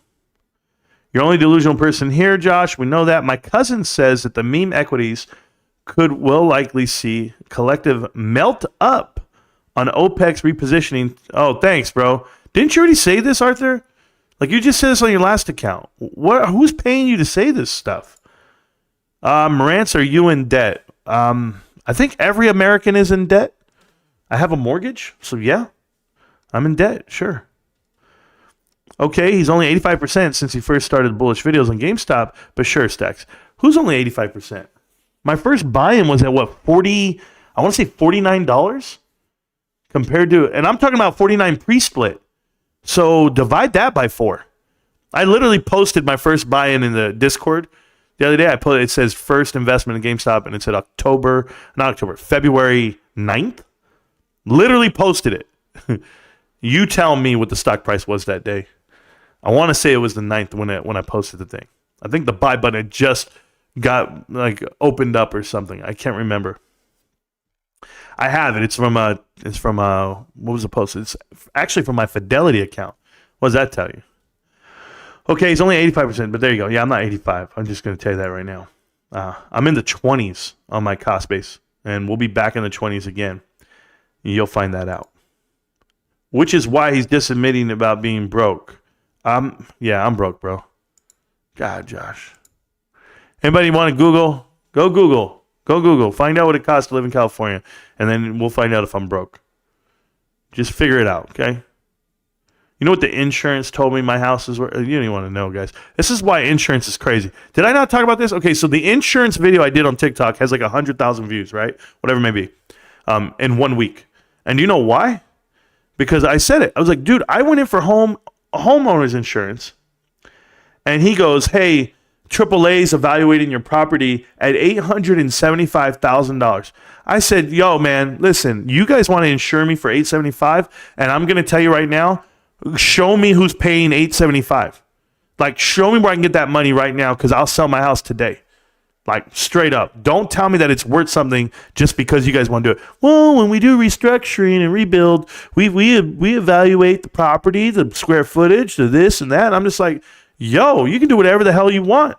I know how big of a piece of land I have in California. I get it all. But no. Not when I bought it. I got a great deal 2 years ago on the channel. You guys saw it. So, yeah, but yeah, Josh, I'm broke, bro. How about them Cowboys? Here comes Belichick to save the day. Did you really post on Meltdown or did Reddit account get hacked? I really posted on Meltdown. I was looking for something, but I did it with anyway. I did the damn connect the dots without it. I just did it at the beginning of this show. What the hell is Wedbush? Yeah, you're so dumb, bro. The fact that you guys don't know what Wedbush is tells me everything I need to know. Wedbush is a financial institution. You're telling me you're not related to Rico Knows? No, man, I don't even know that guy. I'm a Cowboys fan, so there you go. Straight up to the here we go. Straight up to the offseason. Rico, where did you get that shirt? Bro, I don't know. Rico could never get this shirt because this shirt is literally custom made for my channel. Like, straight up. What do you guys want to do? Like, you can't find this shirt, bro. Why are you always defending yourself about being broke? You don't know what the channel's about over here. Because I am broke, bro. There you go. I won't even defend it. I'm broke. Oh, man. You only need fractional share if you're going to go to 13 billion per share per squeeze. Yeah, absolutely. Stacks. There you go. Stacks, thank you so much. I'm holding 2050 shares of GameStop right now. Just ready for SPY to crash. There you go. G Money got him made. He's going to be rich, bro. A tacky shirt. Thank you guys so much. There you go. There you go. You're right. Yeah, I'm floored, bro. Nick made another account. I'm back, yeah. So Josh and Nick, it's the same two guys trolling the chat. They'll be okay. I'm not able to confirm that. Sign an NDA. Oh, my goodness gracious. Yeah, I'm just going to keep... Now, here's another guy? Like, who the hell is this guy? Stacks is working overtime, bro. Because they got another account. And I'm back. Dude, who has 5 YouTube accounts? Like, what is wrong with these guys, man? Look at that. They just said, how many you got? I need to know, man. Cowboys equal GameStop? Okay. I know, Gabe. He's been in here with 4 different accounts now. Man, they got emails for days. Who want to come and get kicked? Whatever they want to do. I don't mind. Get kicked. That's unnecessary. Choose love over violence. Thanks, bro. I'd say around $28 is fair market value right now. $28. That's pretty good, Stacks. You're right there. You're right on par. Bears got something good to say? I don't know if he does. 25% of my GameStop positions are with computer share. Well, there you go. Oh, Winthorpe is back. Hey, Winthorpe, way to go pick on a girl yesterday. Be more. She had 3 people in the chat, and you were one of them, Winthorpe. So what's the point of telling her that GameStop's dead and it's never going to make it? It's a trash-ass company. It was you and another burner account. Why are you guys even in there? Don't mess with her, bro. We're talking about no-name YouTube channels you guys are going to and posting stuff. We saw this. We saw the post on Reddit. You guys get paid per comment. All you damn little trolls. Who's paying you and why? Fire McCartney today and Quinn. For anybody to say fire Quinn just doesn't understand football. Dallas Cowboys gave so many points because they were back on the field the whole first quarter, the whole first half. They're constantly on the field. Of course they're going to give up points. They don't get a time to rest. I don't have any thoughts on Ryan Cohen closing the York Distribution Center other than great for the bottom line. Woo! I can't wait. I just can't wait. Marantz, why didn't we just invest in Mag 7 or SPY? Who, me? Stever. Come on, bro. Why don't I invest in those actual stocks or just the SPY? Let me tell you why. I already have the greatest company in the world, and I own it. And it is GameStop. Then I will tell you that I own Costco. I think I'm okay. You tell me. Oh, Winthorpe. Main clown is here. Yep. Not to mention I named a couple other companies that have gone up since I named them. I just want to put that out there. Hey, Rico, how's it going? I don't know who the hell Rico is, bro. This is crazy. That's awesome, Rico. Stacks, they have 50 accounts for sure. Yeah. And these guys, I'm at the dentist. I'm going to leave the stream in my pocket listening through the earpiece. Abe, thank you so much, man. Yeah, a lot of these guys are just mad. And speaking of the dentist, wisdom teeth, right? Just happens to be the same shape as the women these guys date. And if you guys don't know what I mean by that, I'm talking about a fat lady up top and skinny little legs. There's nothing more unassuming than a wisdom tooth. You'd think, bro. That's why I called him. I was like, man, you dating a wisdom tooth, bro. They're in the shrinking secular market. With declining revenue year over year, they have no debt and $1 billion cash from diluting shareholders. They have failed to generate new revenue. They have no cash burn. That's the first thing. So you can get that out of your head.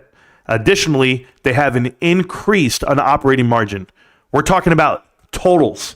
I'm not talking about a fall off. So even though top line revenue has fallen off, they've had an increase in actual top line profit. I should put it that way. More profit today than 8 quarters ago.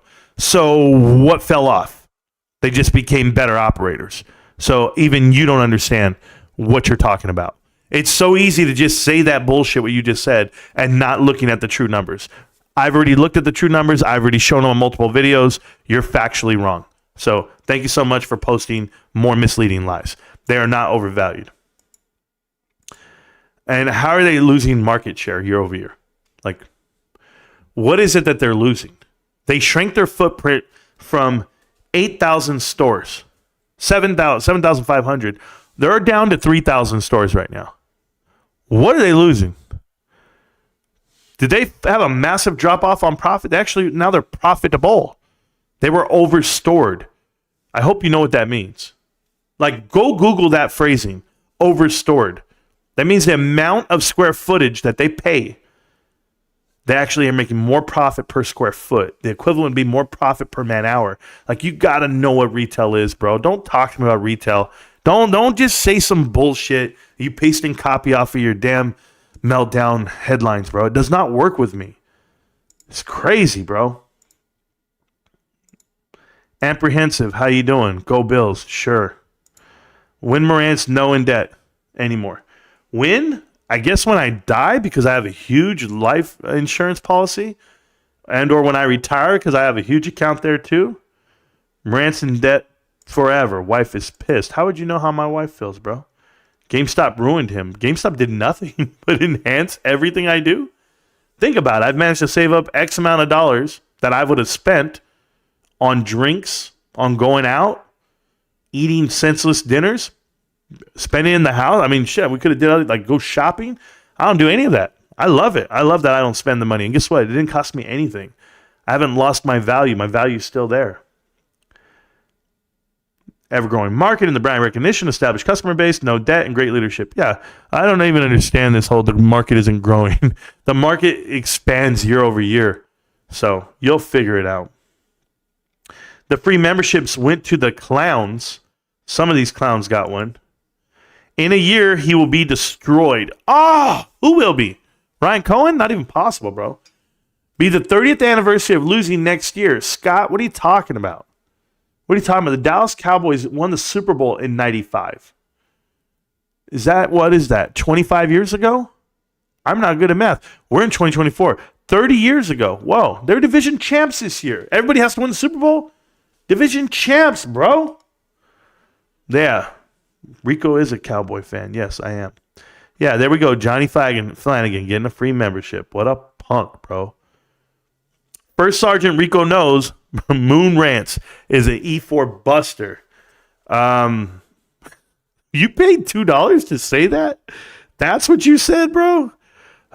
First off, I was an E5. I wasn't an E4. But thank you. And sure, Rico knows. That's so funny, bro. Oh, man, you guys are thick, man. How do you guys all roll in here at once, bro? Like, all the clowns roll in. My only subscription is and it's on auto renew. GTA. Thank you, GTA. I appreciate that, man. It's a big deal to me. It means a lot. I'm sure if you missed the $3, you'll let me know. There's more free memberships for everybody. Ryan Sung got one. Cool. XBit, is that really you? They got to know. I'm the real XBit. Good. Okay, guys. Going into the next customer's house. Well, thank you, Ruben, for all your support for the channel. Appreciate you, bro. Doug Murray says, stacks a lot. An ever-growing market, while their revenue has shrunk. And you spelled "their" wrong. Just want to put that over there, year over year. The revenue hasn't shrunk. It's actually gone up. And with less stores. Why am I the only guy? Okay, you know what? I'm just going to show it. Because I'm done with these guys, man. It's so stupid. Like, this is how easy it is to debunk these guys. All you GameStop guys who say that their revenue has shrunk. Okay? Not only have they shortened their footprint by hundreds of stores, if not thousands, Okay? We're going to go to financials. I'm on the financials. I'm going to go to, let's go to quarterly so that we can track it correctly. And now I'm going to show you guys. Oh, I hope I didn't click on that damn button I don't like. There we go. Boom. The chart. So we're going to go to the chart here, guys. Okay? Make it nice and big for you. Quarterly. GameStop right there. Quarterly GameStop. Boom. Income sheet. Guys, but they shrank on revenue. Watch this. I got to close this other window that just opened up on my screen. It's my affiliate link. Boom. Here we go. Okay. No, thank you. I don't want to go live with you. Sorry. Look at this. Gross profit. Gross profit. Okay? I want you to see something. We're going to go operating income right here. Is this everything? It is. Okay. So for all the quarters here that have been announced, 2023, 1028. Okay? I want to go to 1029. Right here. Okay? On 1 year removed, 291 versus 281. Right? Then we're going to go to the next one, 318. As you see it go down, gross profit. Man, is it the whole year I have to do? Do I have to do it this way? I want to make sure. Yeah, I'll do it this way. So the year over year from here and here, okay, and here, last 3 years, GameStop, gross profit, okay? What do you see? I'm going to make sure you guys can see it. From 1260 to 1348 to 1372. How many stores have they closed? And we'll go ahead and look at the trailing 12 just so we're clear. 2020, 2021, 2022, and today. You tell me. We'll go quarterly as well. Is that the same thing on the trailing 12? Or it's not letting me. Oh, trailing. Is it letting me do it that way? Yes. Cool. So, yeah, I already had it there. So, look at this. You guys ready? So, this is the quarter for the year. But look at this. Look at where we were. 1348 on trailing 12 8 quarters ago. Trailing 12 was 1348, 1316, 1278, 1251. Oh, what do you know? 1372, 1361, 1385, 1375. So you mean to tell me from over here to now, what's the increase? There's an increase on gross profit. That's my point. Oh, no, Marantz, but they have a cash burn. We already know they don't have a cash burn. We already know operating cash flow is in the positive, and it has been the last 4 quarters on the trailing 12 for the whole year already, right? Every year. What was the cash burn while they were doing everything else? Right over here. They were in the negatives only for the 1 year. They had a cash burn for 1 year, and people make you think like they had a infinite cash burn when they were positive all the time before in 2021. Positive cash flow always right after the pandemic. Positive cash flow. Oh, but it's because they did you're going to tell me they offered shares and that's how they diluted their flow. Yeah, did they offer shares in 2023? I want to know. Ask me for everybody out there, bros. Cash flow, operating cash flow has nothing to do with any share-based compensation whatsoever. So, investment operating cash flow, what do they do with the investments, guys? Boom. They put them into marketable securities. Their money's making them money. Well, no, Marantz, you don't know what you're talking about. You don't know. Yeah, I know. I'll be here. Increase on gross profit margin. Net gross. Like actual gross. No, net gross, not that. But total gross, I should say. Because you guys know. People know. Your friends don't know. But Marantz knows. Bozo, thank you so much for liking the channel and following me. I really appreciate that. You talk and look just like him. Are you Rico Knows? I already told you guys, I'm Rico Knows. I am actually Superman. So what I do is I go into the phone booth, I change, and I come out with 3 STDs, and I say, hi, I'm Rico Knows. No? Not me? Okay, cool. It's not me, bro. I'm not Rico Knows. An ever-growing market. There we go. I'll prove it when you can come around when you run the condor on my cost basis. Yeah, you can do that. My hero Marantz Rantz is on fire, spitting 100% facts. I tell you guys, I try at least the best. I'm thinking about timing out sad trolls who make personal attack. I'm gladly show you how you're wrong. Thank you so much. That proves it. The Iron Condor is a signature. Yeah, those guys do all those tricks and trades. I don't trade that way. I just invest. I buy shares and I hold them as long as I can. Sure, your other arm is going to be the tattoo. Yeah, okay, Kaisman, I'm not going to show you my arms, bro. Why do you want to see my arms? Because I don't have tattoo. Because I have, see, could Rico have one of these? You don't have one of those. Rico have this? No, Rico don't have one of those. Yeah? Well, you got one of these rocks now, bro. I can't show you the guns, man. I can't be doing all that. Because, see, then I get all worked up. And when I start flaring up, I'm like the Hulk around here. If I do push-ups for like 2 minutes, guys, I'm right there just, I come up. And then my wife's like, what the hell happened to you? And I'm like, I don't know, babe. Give me another shirt. That's why I don't do that. And Rico's bald. Yeah, there you go. Forgot to tell you that part. Fat and bald go together like chips and guac. And Rico's been eating a lot of chips and guac. That proves it. There you go. Marcus Mariota. I don't like him. I don't think he's a good quarterback. I'm another big fan of the show. Hit the like button, subscribe, people. Robert O'Leary, thank you so much for that. Yeah, hit the like button. I'll take it. Whatever it takes, guys. Hey, guys, how we doing? Thank you. The market for gaming is ever growing. Revenue has declined because we're shrinking the footprint, but we became more profitable. Leadership has retained shareholder equity, and us steering the company is great. Well, here's the problem, Stacks. The market, you can tell me the top has declined, but the profits haven't declined. They've increased, right? So gross total has increased. Is Dak better than Mariota? And no. Period. No. Hey, who won the Cowboys game yesterday? Hey, Zach Martz. I don't know, bro. I don't know. I don't watch sports. Rico is a monster. Okay. The digital market for gaming is growing, not disc market, which is GameStop's main revenue driver. Blah, blah, blah. Doug Murphy. Oh, my God. Hey, Doug Murphy, do me a favor. Answer my question. Hey, Doug, do me a favor. Answer my question. How do you play digital games? Do you own a digital console too? Oh my God. Did you use a digital controller and mouse and monitor and keyboard? Oh my God. Shut your bitch ass up. My God. Doug Murray. It's a gross name, by the way. I just don't like it. You see a guy with Marantz, you're like, oh my God, named after the stereo. I get that my whole life. Now, if you come back with just pure nonsense, yes, I will time you out. Good job. Stacks is working today, bro. Damn, Martin Luther King birthday, and he's over here working, bro. We them boys. We them boys. We still them boys. No, we're not, bro.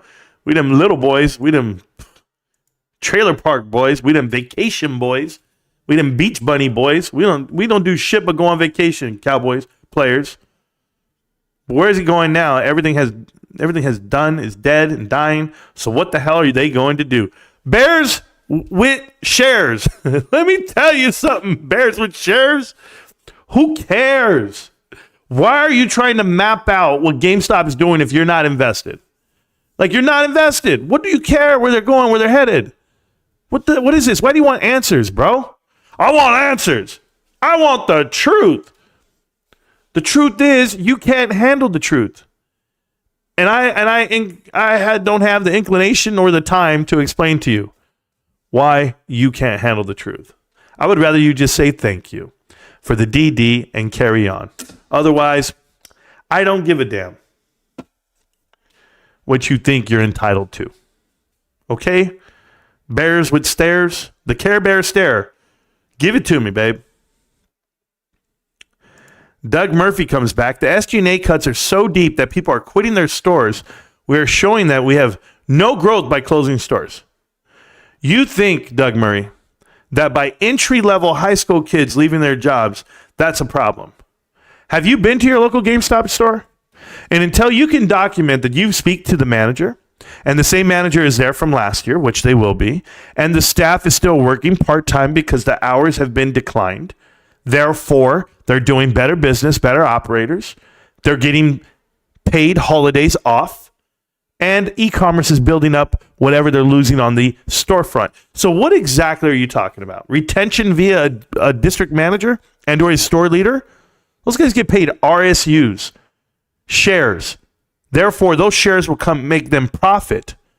And that profit over time will be available to them based off of what they do, right? The incentive to do great work. That's how RSUs work. There's PSUs and RSUs, and I wish you the best of luck, Doug Murray, because you know a lot about this.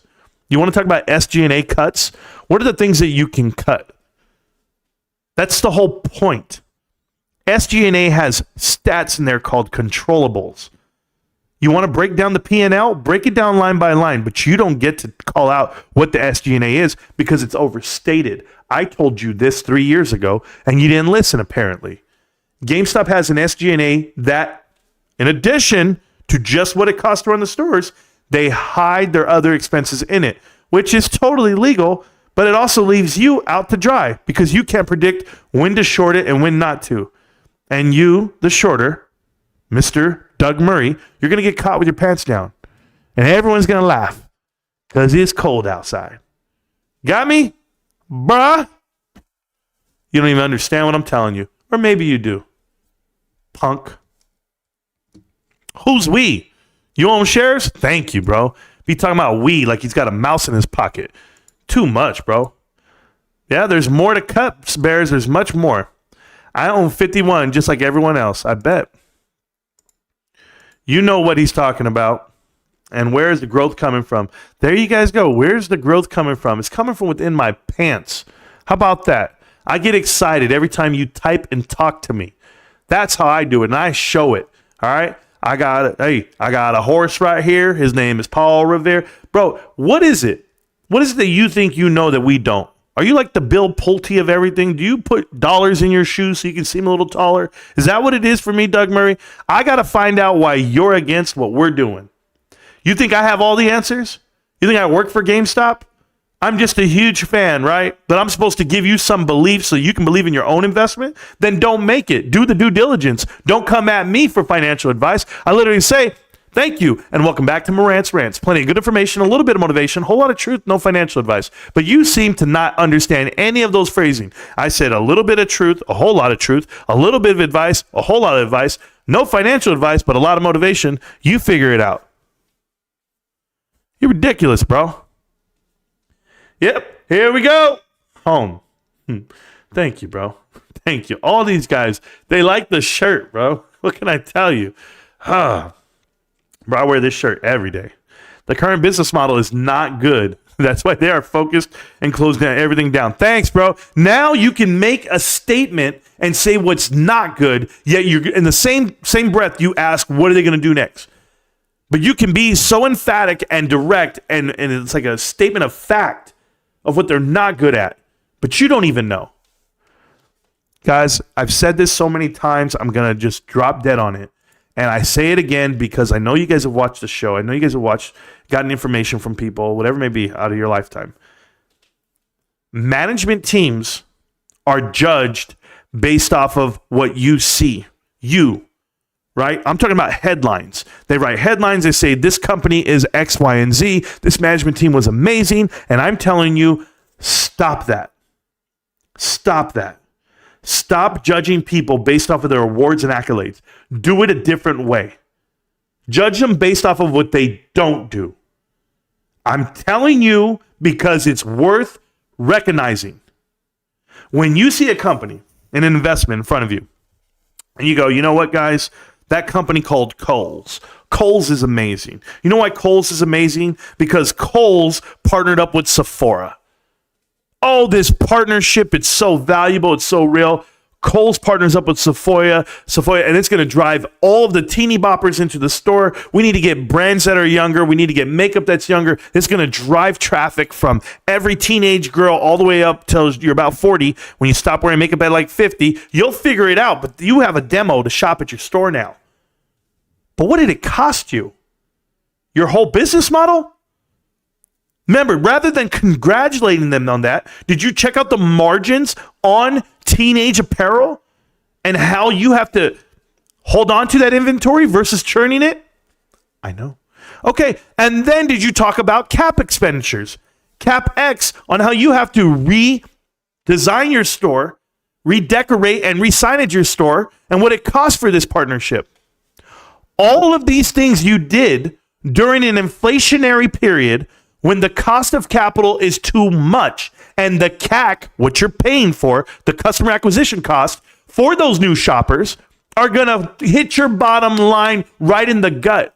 And what did you do? You borrowed $1.5 billion on a bond that you can't afford. That's leverage. That's an LBO. That's an overextension. That's private equity. There is two different things here when you're talking about a company and a business trying to plan it out. And you say, you know what? I want to do what Kohl's did. I want the headline. I want people to see this. Splash the pot. Did you know Kohl's has no cash?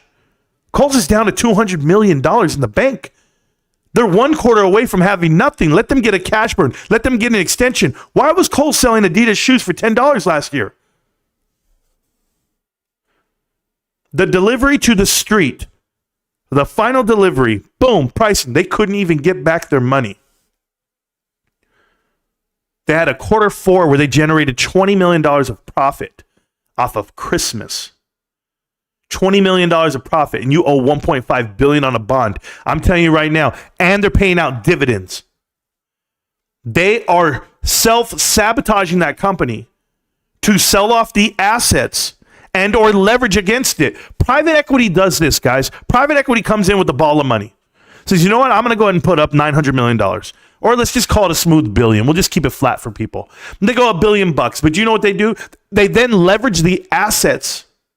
They leverage the assets and borrow against them. They use that collateral for their next expansion, growth, whatever they want to promote to you that they do with the executives they put in place that have always overexpanded and ruined companies. I want you to tell me about the 9 companies that have been great companies from private equity, from KKR, Apollo, Bain, Pegasus, Ares. You tell me who has made it. Oaktree. I don't care who comes.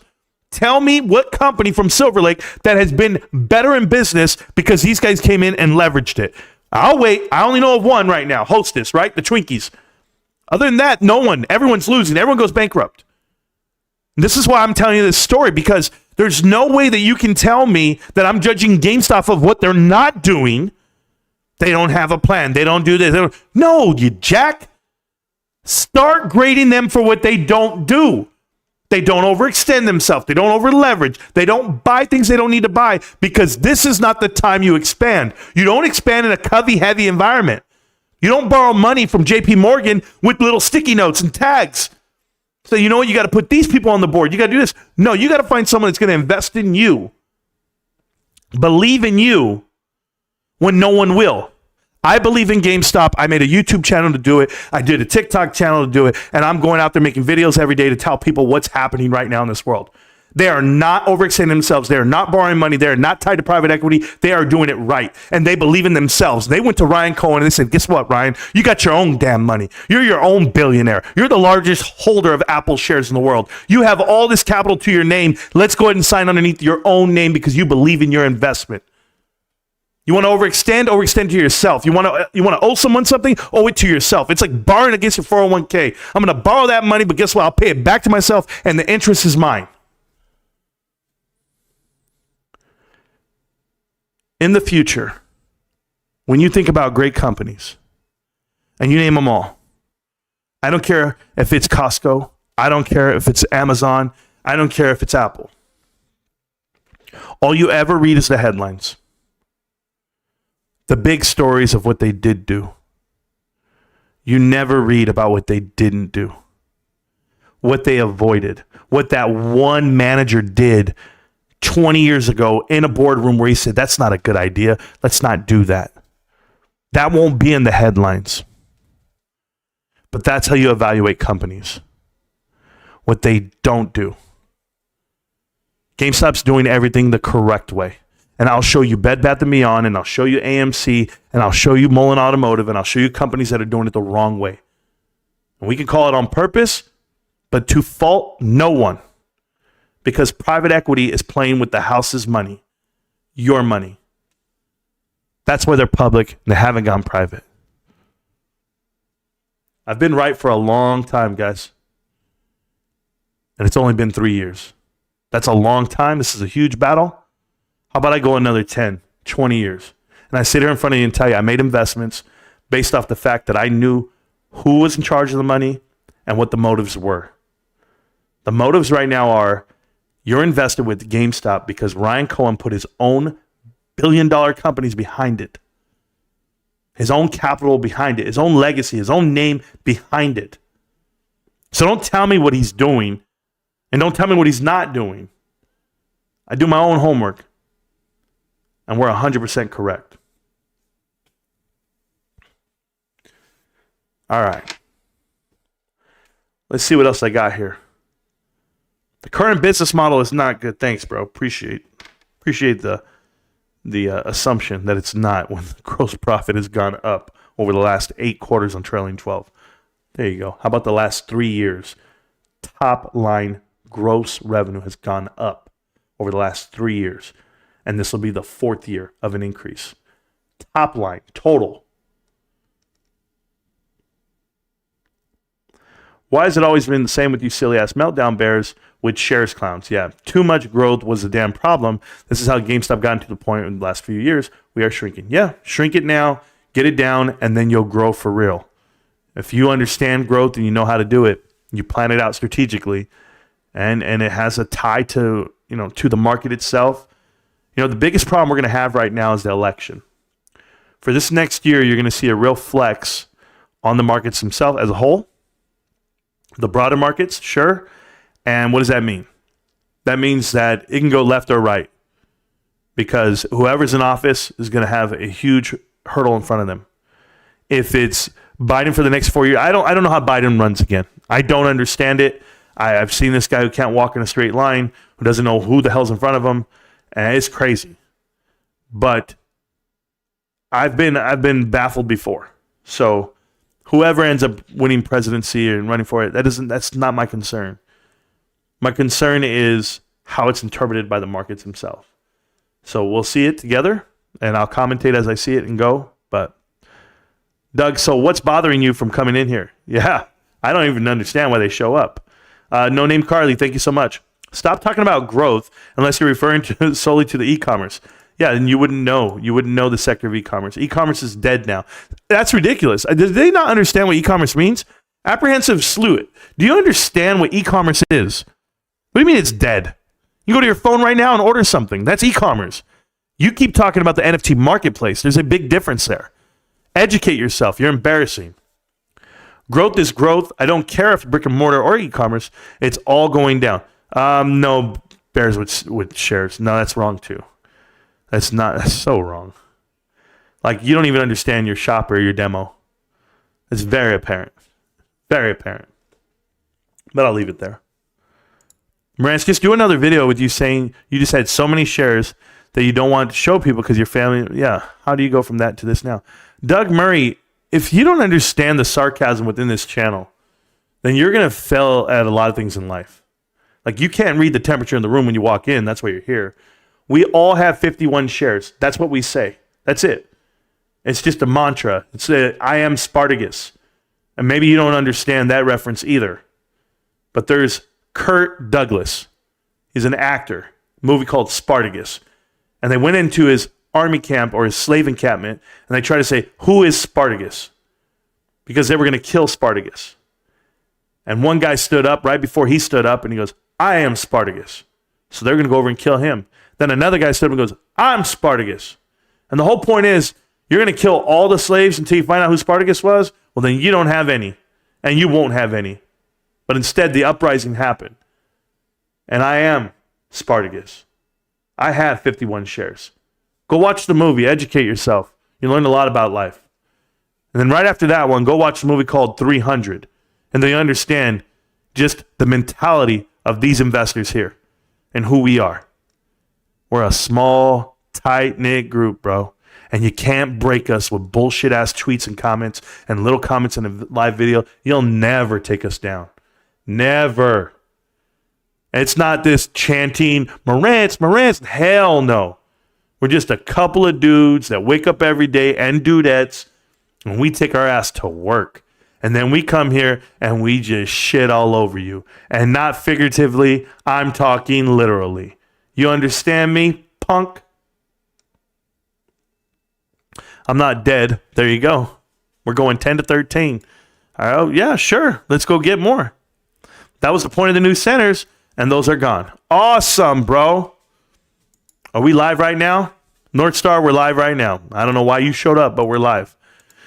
Oh, 60 pillow fights. Why do you come back? Still tagging your videos with BBBYQ. Keep the grift on going, Marantz. Thank you. Rico, not your brother, is coming for you. Okay. Tell the world you accepted money from Platinum Sparkles. The truth will come out. Platinum Sparkles. Oh, my God. How could she give me money, bro? I don't even have a Cash App, bro. Like, you want to Zelle me something? I don't even know Platinum's real name. Like, that's truth. I've talked to Platinum. I'll tell you the truth. I've talked to Platinum one time on the phone. One time. And it was just a simple conversation. And we had talked about the James Janney interview, how I was going to do it and she wasn't. And that's it. That was it. That documentary's coming out with or without clips from me or not. Who knows? But I have the clips saved up, ready to go in case, they misrepresent who we are and what we are. Gabriel, they're not focused on it, are they? No. We've been live for 2.5 hours. We feel good already, bro. My legs aren't even numb. I'm out here. I'm just getting it. I get a little thirsty here and there, but I'm fine, guys. I'm fine. Didn't want to hear about Dak being MVP or Micah being defense player MVP ever again. Okay, listen. I'm a firm believer that Micah Parsons is the best defensive player in the NFL. I think Deron Bland should have been the defensive MVP. And I think Dak Prescott should be the MVP. And that's all before the season started. And that's because, I'm a Dallas Cowboy pimp. But, after last night, I'm done with these cats, bro. I swear to you. I swear to you guys. I'm not going to no training camp. I'm not hanging out. Nick Bosa's better at what? Eating? That's about it. Get the hell out of here, bro. Dude sucks. The e-commerce growth is not looking good with the closure of the distribution centers that are supposed to facilitate e-commerce sales. They don't facilitate e-commerce sales. They are a fulfillment center. That's what they are. You don't know anything, Doug. I don't even know what to tell you anymore, man. I don't know what to tell you anymore. But it's fine. You're going to be okay. Like, life's going to get better for you, man. And I'll make the video, like, later on today. Like, hey, man, distribution center's closed, man. I'm sweating. Oh, I'm so scared. Or I won't. I got to read so much chat and catch up to you guys. And it's going to be hard to catch up to you guys. There's so much chat. This is crazy. I'm a decade investor, so I don't look at the 15-minute chart. Yeah, pretty much. 401ks are scam. El Mano, I wouldn't call it that because my job is different, bro. And you don't know. They be giving them. How can it be a scam when they're giving me Costco shares? Okay, that's all I'm going to tell you. Free every year. Every year. Thousands of dollars worth of shares. It's crazy. Members only. Going to be some fire soon. Appreciate you for all that you do, Marantz. Thank you, GTA. It will be. He flipped his position. I don't know if he did. What makes you think that they're closing the warehouse and fulfillment centers that were open for e-commerce? Who knows? Northstar can kick rocks. I just bought 51 shares on Friday. Good job. How about you come back with the same energy Q4, Doug? Yeah, I'll be here live, guys. I'll be here live with the helmet on. If you guys don't know about my helmet, I'll have it on. It says Dak can't do nothing. The Cowboys are irrelevant, but don't worry. 2024 is your year. Every year is my year, Christopher. I'll wake up at some time this year, and I'll wake up and I'll go, yo, didn't I tell you? Cowboys, Super Bowl, going. Let's get it. I like what Ryan Cohen is doing, but it's going to take time, a whole lot of precious time. Yeah, and I have it. So Ryan Pulte's here. Thank you so much, Ryan. GTA, oh no. When did the paid subscription thing come up? That's what all the other grifters are doing too. Tell me about it, Doug. Oh no. That means you don't watch the channel. Oh no. Shut up. I think we have like 400 members in the paid section of the channel. 400. Yeah, we're okay. We'll be all right with the videos. Do realize Wall Street's already begun to capitulate by setting estimates as profitable? Yes, Stacks. They reevaluated so many. And they're all saying, yeah, here comes evaluations of the companies themselves, and where they're going to end up. They already put us in the profitable side. You already know what it is. All time is precious. Yes, all time is. I guess they're going to store stuff in the back of all the open stores. That's some high IQ stuff right there. Bears with shares. What are you guessing for? You don't know. You're just talking out of your ass again. I'm telling you guys, man. It's crazy. Shout out to Michael Vanetti again. And thank you again for the super chat, Michael Vanetti. Appreciate you supporting my dreams, my life, everything. GME was profitable many times throughout the years, and it traded a much lower market cap. Oh, okay. This guy. Something different with these guys, man. I don't know what's different with them. There's something different with them. Do you realize it's easier to get into mess with the adjust estimates up? I don't even know what that means. But I do know this, Doug Murray, when you said that, you made me think about the lower market cap. You know, GameStop's actually operating at the highest level over the last 2 years of assets versus liabilities. The ratio there is the highest it's ever been in the company history over the last 2 years. Do you know what that tells you? They're cutting on the right spots. More assets than liabilities means you're profitable. Also had much higher revenues as well. Oh, there we go. You guys are just stupid, man. It's like, I don't even know what to do with these guys. Like, this whole much higher revenue could talk. 3 years ago, it was, oh, they have a cash burn. And then no longer cash burn. Oh, they have much higher revenues. And now they have higher revenues. So, like, what are you talking about? I don't know. They're NFTs. They got rid of the NFT issue. So what now? Muting the truth, huh? Marantz, you accepted money from executives and short sellers. Your time will come since you don't feel at home. Jail will be your new home. Oh, my God. Hey, Grimstone. If I accepted money from executives and short sellers, I'm just telling you, man, you're paying the wrong guy. Okay? Because all we have is GameStop bulls, supporters, Ryan Cohen supporters. Like, I've never stopped anyone from doing anything, and I literally invest my money into this company. So what would they be paying me for? Like, I'm trying to understand what you're saying right now. You said that I accepted money from executives and short sellers. To do what exactly? The complete opposite of what they want me to do? Yeah, you're right. Please provide examples, Doug. Otherwise, blowing smoke up the holes. Yeah, we know that. Your own brother called you out. Bro, how would I know if that's true? Rico's blocked on my channel. I'm blocked on his stuff. We don't talk. Who is he? Listen, guys, I want to put this very simple. I don't talk to Rico Knows. So if he's out there saying something about me, I'm telling you, we haven't lived together since I was 16. All I know is from the interviews I've ever done with them. And those were years ago, 2 years ago on the channel, to be exact, a year ago and 2 years ago. 2 years ago. I don't talk to that dude. That's your problem. He's going to be your problem, bro. It's not mine. I already told you, anybody who's investing money on his sports betting and stuff, that's your shit, guys, not mine. Because when you lose, he doesn't care. When you win, he wants a piece.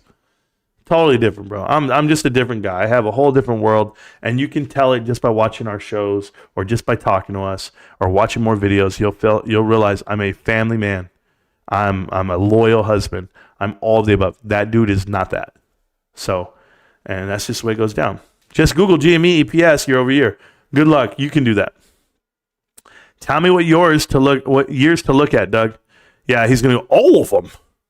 Every single stock traded up much to a lower cap. Yep. From 2010 to 2019, they were only negative EPS twice. Yeah, we know that. Man, these guys are brilliant, bro. Did we not talk about how the site, man? Doug, you got to go watch more videos, man. I don't even feel like reliving out GameStop with you right now.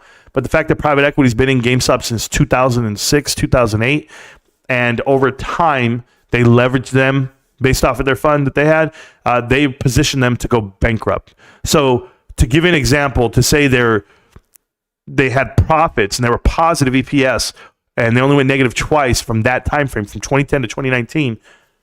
Tell me how in a flash from 2019 to 2020, they're falling off the map. They just had 9 years of profit. 9 years of profitable quarters. What happened? Self-induced. Short sellers. The pounce. It's not the dying of an industry. It's not the dying of a company. It's self-induced. And then to turn it around to what it is today, profitable, what are you saying now? How do you stop a speeding bullet? That's where it was headed. Don't worry. You'll be uninformed. It's okay. Only if we could post pictures in live chat, we could show year-over-year revenue chart. Yeah. Top line revenue versus what? Gross revenue? Let me know. Net? Gross profit. That's what I meant to say. Gross profit. It looks brutal. No, what looks brutal is you in front of the mirror with your shirt off. That's brutal, bro. Okay? One less chorizo burrito. That's brutal. I'm helping you. It's 2024. New year, new you. Please. Doug Murray, let me show you what's brutal. Ugh. I bet your girl just looks at you. She's like, babe, it's going to be all right. I love you anyway. That's what she's going to say.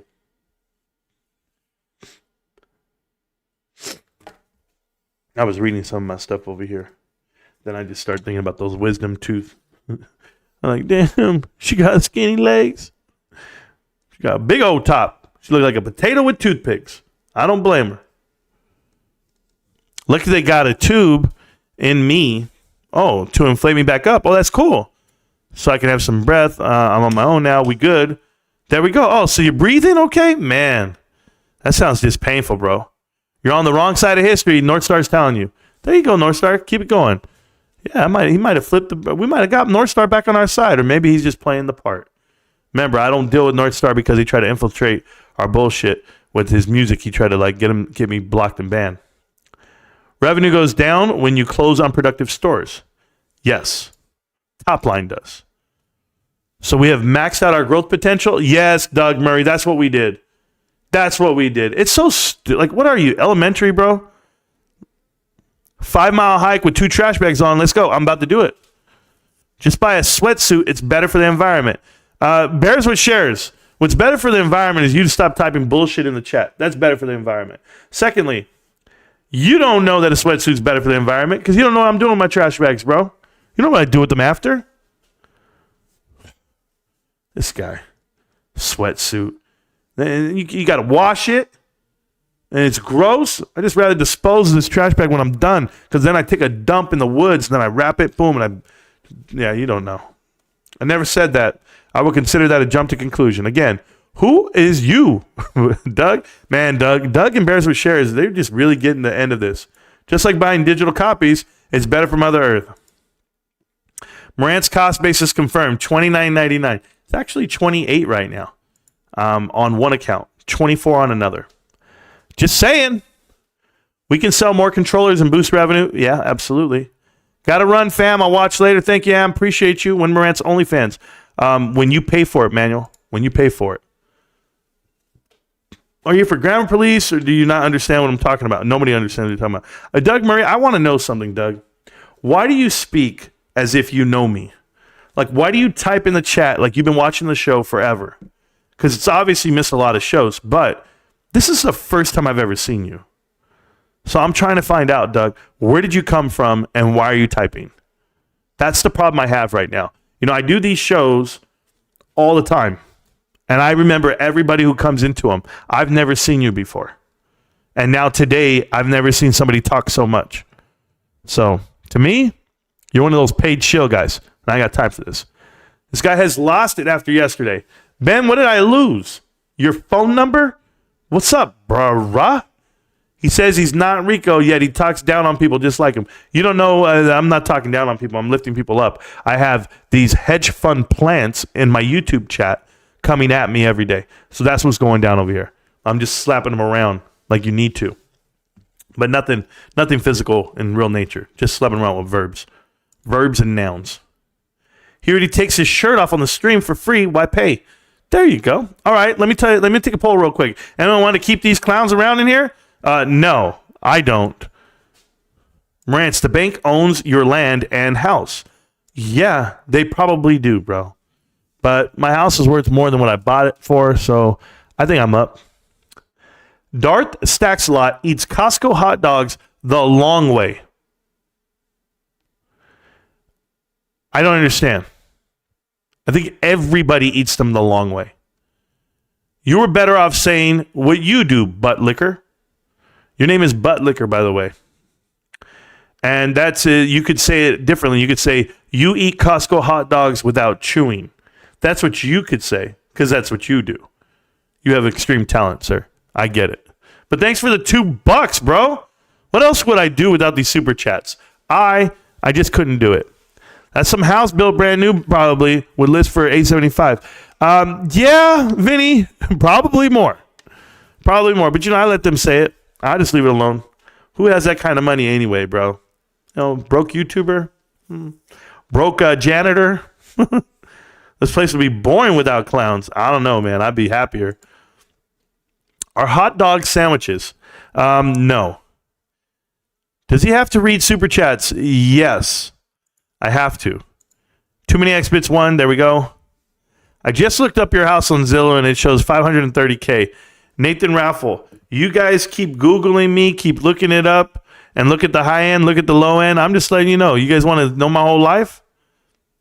Got a $500,000 home on a quarter acre? I don't know. You guys will figure it out. I can move tomorrow, man. Move tomorrow. What do I buy? Who the heck is Corex? I don't know. Lizard King, come voice chat. X-Bit, don't ignore me. There you go. Hey, Nathan Raffle, let me ask you. I've never seen you before either. So, what makes you, and you're not a member of the channel, right?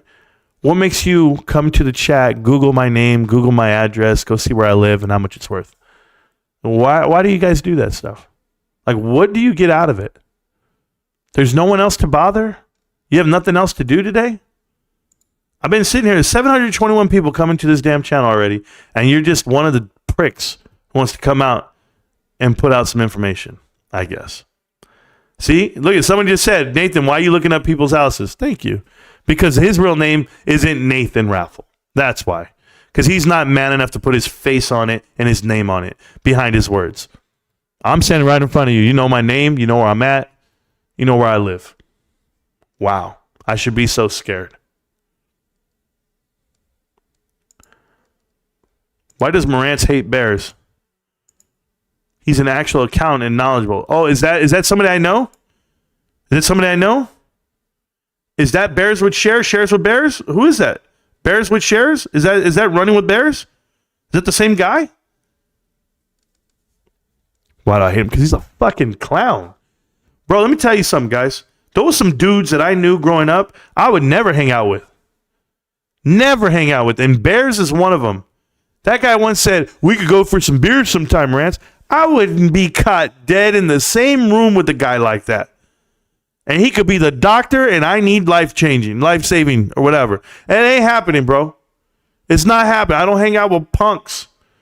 Give me Stacks, give me Almo, give me Ruben all day, Kyoto, hot this year, and Ravenstown. Give me my crew, bro. I am not hanging out with nobody Running with Bear. Do you see this dude? Yeah. I do consultant work. I do accounting, and I'm just going up to Boston, going to run the marathon. Who in the has time to run a marathon, bro? This is what I don't get. All these thrill seekers, all these hedge fund guys, billions of dollars in the bank, millions of dollars at their disposal. And that's why they're at the gym every day and in excellent shape, except for Leon Black. But they're out here, all this money. They look a certain way. They all work out a game. Hey, we're bros. We row crew. We're on, we're on vacation in Nantucket. They all have that money that they stole, bro. They didn't earn that shit. They haven't washed one dish. Haven't loaded up one truck. They haven't swung one hammer. It's not the same. That dude out here running marathons because he has no children. He has all the time in the world. That's his contribution to his community. I got 5 kids. I've got a life. I got jobs. I got a wife. Jobs, plural.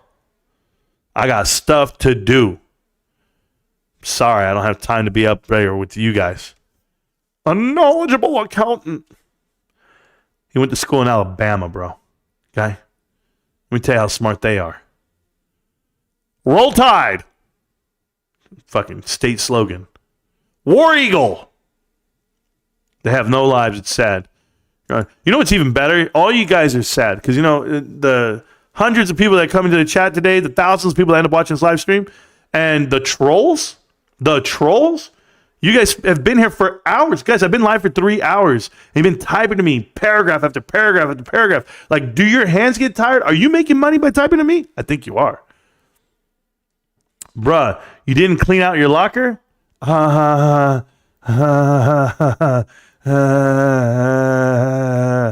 So funny. Hot this year. It's not nice to say that Marantz doesn't have a life. I know he spends most of his time on YouTube instead of working or spending time with his family, but it's his life. Josh, how do you know what I do? How do you know what I do? I have a life. I just have passive income off of cover calls, so I don't have to work so hard. Rental properties are great as well. Oh, you're just so good, Bears. You're so good. Rental properties. Did you work for that? Did you get a loan? I mean, I don't understand how you got started in all this. You're just so brilliant. You got to overcompensate for something, bro. For something. When she's right there. Yeah, you got to overcompensate. Pulte, it's you little clown. Probably. Josh, you type mad fast. Yeah, bro, you typing paragraphs, bro. I don't have a life. Anybody who isn't all in on GameStop isn't real. I'm down with that. Would you hang out with someone that studies the transfer portal? Absolutely not. It's not for me.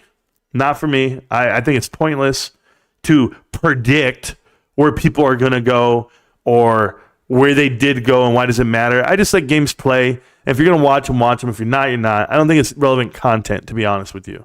So, no, I don't give it 2 shits about the transfer portal. It does nothing for you personally, monetarily. It's a waste of time. And that's just it. Unless you're going to become a gambling addict and you're going to have this addiction that eventually will lead to your demise. Yeah, why would I do that? No way. Never going to happen. Oh, I wouldn't wear that shirt in public. Why not? It's a good shirt, bro. It covers my body. It protects me from the weather. You're pretty much Rico knows. Okay. I don't know what that means. Marantz, if the market crashes by 50% and GME goes down the same, do you think the shorts can close? Or can we see Ryan Cohen buy back the remaining shares? Tiny Freeman.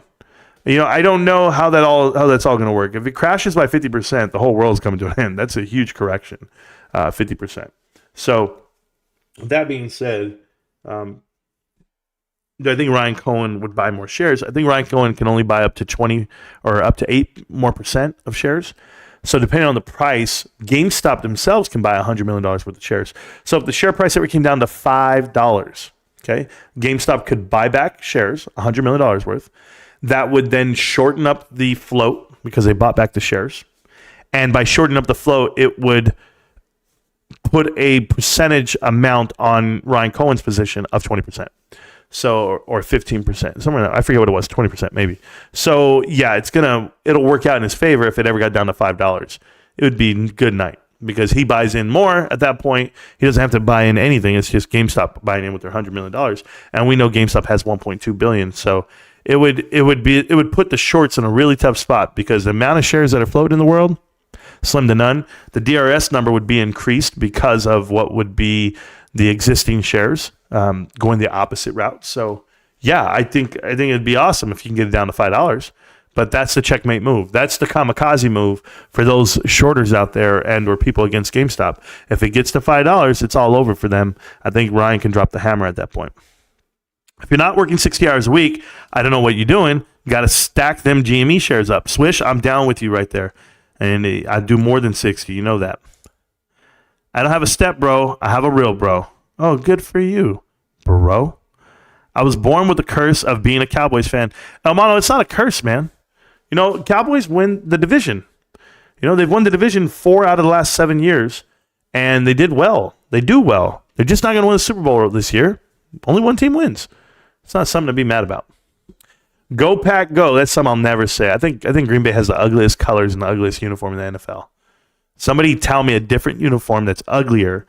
Maybe the Browns. The Browns are gross, but yeah. They're competing for social media shares. Who, Rico and I? Okay. Sure, we're going to take over the world, bro, on social media. Revenue per square foot is better now. Yep. I was born with the curse of being, yes, me too. What are you doing? Step bro. There we go. I'm effing hype. GameStop will shut those mother effers to a lot of people in the future. Yeah, they will. Nathan, where did you come from? I have no idea. I picture Josh and all I see is knuckles. Typing. He had to report his comments to Kenny for his paycheck. I wouldn't go that far, Bears and Shares. I think you guys are all idiots, all you meltdowners. But you guys keep thinking like we're implying that you guys work for Citadel. I don't think that way. I just think that there's a bunch of idiots. Lizard King is funny. Okay. Lizard King, where you at? I have no idea. Ryan Pulte says, when Ryan Cohen going to create value with Apes money soon, with his own money. Okay, cool. There you go. There you go. Pull up the chart. Show us you are right on revenue. I think I just did. Marantz is right when he says, if I listened to him about AMC, I'd still have my $9,000. Lesson learned. Now having an answer to friends the status of my stock, now that hurts. When you have to tell them, that's okay, McDonald. Clevis McDonald, that's okay. You know, it happens, man. You know, and everybody has a story, right? Everybody has a story. I'll share a story about my brother, you know, or anyone else out there. I'll share a story. I don't want to call Rico out like this. I'm going to say about someone in the Army that I know. Put it that way. Story is this.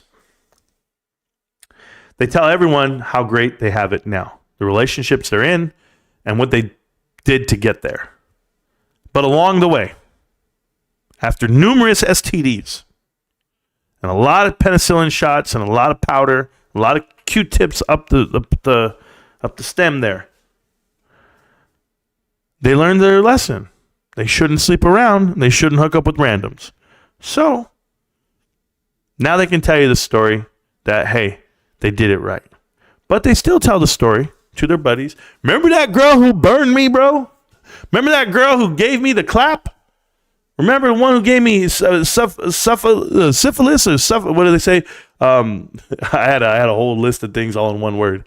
But syphilis and chlamydia and gonorrhea and herpes and warts and crabs. Do you remember that girl? Yeah, bro, I remember the name, man, but I'm a wifey now. You know, I made it this far. That's you right now, McDonald.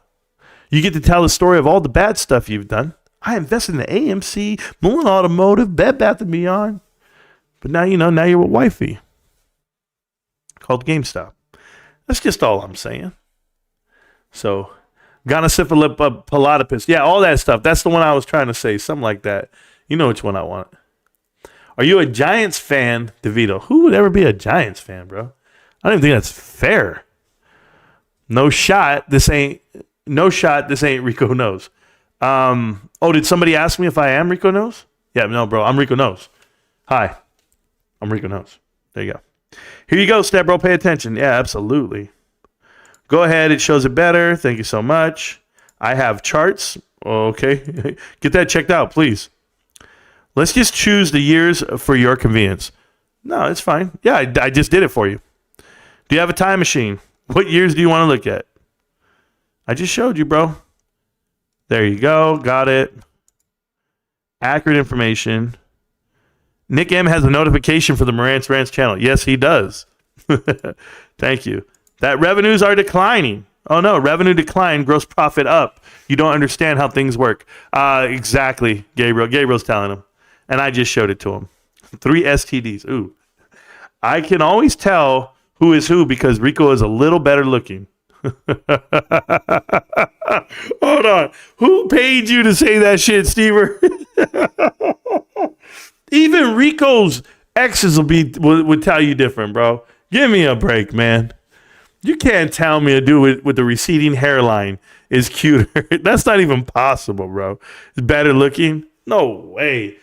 And another thing about Reek that people don't know, and this is the problem I have, like, because I'm a man's man. Like when I walk in, I walk manly. Reek walks real femme. He walks very feminine. Like the way he kicks out his legs and his knees and his arms, he's like real like, hi guys. I'm just like, yo, bro. So that's why he does his live stream. He's sitting down. He does his live stream and he's sitting down because he's too femme, bro. You're right there. He can't do it standing up. He don't stand like me. He don't have posturing like me. So yeah. Hi guys. Hey.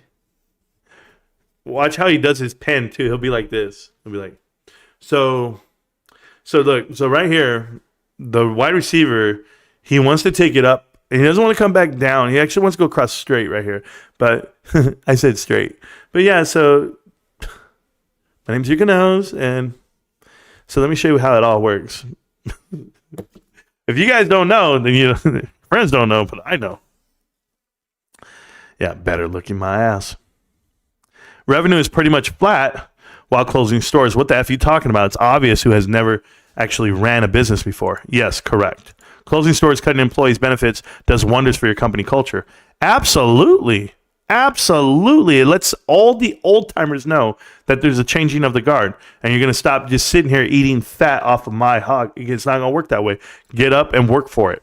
Dart, the leading FUD. But I still read it. That's the difference. You see, even though they mute the chat and they like black it out, I still go read it. Doesn't matter. Stack's just putting people in times out. He's doing good. All right, enough's enough. I didn't miss a step, bro. So go back to Snake Dan. Thank you so much. Marantz still so far behind. I am, but I'm getting there. As long as you ain't an island boy. I'm not an island boy trying to make it. I got the one on the gun. I got the dude in the sun. I've seen you walk and you flutter around. Bullshit. I still blow on my cartridges, and I don't mean video games. What does that mean? Are you trying to insinuate that you have magazines, like bigger magazines? Are you a better dancer than Rico Knows? Absolutely. With 100%. There is no doubt. That dude doesn't even dance when I come around. If I'm there, he just walks. He's like, yo, my brother's here, man. All right, cool. It's like Saturday Night Fever when I clear out the floor. I'm like, get up out of here, bro. And he knows it too. Because he'd be out there trying to do the achy breaky heart and shit. Don't tear my heart, my achy breaky heart. I just don't think you'd understand. Listen, this is why my brother's not a good dancer, okay? I'm going to tell you right now. It's because the way he dresses. Rico dresses like he shops at the PX. Period. If you guys know what that means Postal Exchange. His jeans he wears are bedazzled. Right? He wears the Ed Hardy t-shirts and the torn jeans. And the tears are in his ass. Right? The ass cheeks and shit. In the thighs. And he'll be right there. Don't tear my heart. My achy breaky heart. I just don't think you'd understand.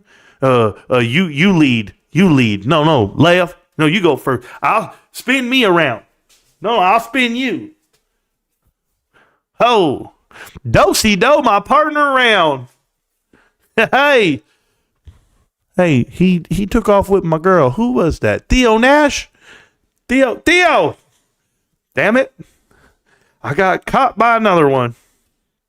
Thank you for the DD. You're welcome. Marantz is the better of the twins. Rico has a chip on his shoulder about GameStop. Yeah, he'll be all right. What's up? Rico's daddy. You are definitely Rico. I know, bro. Don't I know it? Somebody like and subscribe to this channel on TikTok, please. I'm Rico Knows, and I need more subscribers, man. And guess what? This just so happens. This is my burner account, bro. This is the free account right here. Don't worry, I'm not gonna charge you nothing. All right, I'll give you all the winners. Just let me know. I'll tell you the winners. Here goes through the chat, Tiny. You only have to type it once. Yeah. We're waiting so long. Do you think you'll ever see something different? And I see GameStop going down. No, I don't think so. Here we go. Yeah, here we go. Bro, don't let me be Dak Prescott today, guys. Don't let me be Dak Prescott today. Hey, what's up, Dak? Hey, Dak, let me ask you something, bro. Are you on vacation yet? These are my vacation glasses, Dak. These are my Cancun glasses right here. That's his twin brother. I'm dead ass. No, first off, who says dead ass? What grown man says dead? I literally told my son, I said, say less. Dead ass. Bet. Then he said, stop the cap. I'm so hip. I know all the phrases, bro. My kids love me. Wait, they're making financials look worse to full shorts? That's exactly what it is. Casper is a meltdowner, aren't they all? Investors and day traders, two different types of people. Thank you for that one, Amo. GameStop to $13 now, and then straight to 45 post earnings. I'll take that. I'll take that all day. I heart Marantz. What's good, my Brody? Good looking good. Thank you, Edgar. I appreciate it, bro. I'm trying my best, man. I hope it's $10, so I load up some more. You shills living the struggle life for real. Could you imagine, Swish, living such a sad life, uninteresting life, that you got to come in here and do this shit? Nah, Stacks, what I can't imagine is that they're doing it and they don't have a girl next to them. It's like a holiday. They're home alone today. So are they just Macaulay Culkin? Like, is that what they're doing? And it's okay if you are, but I'm just saying, man.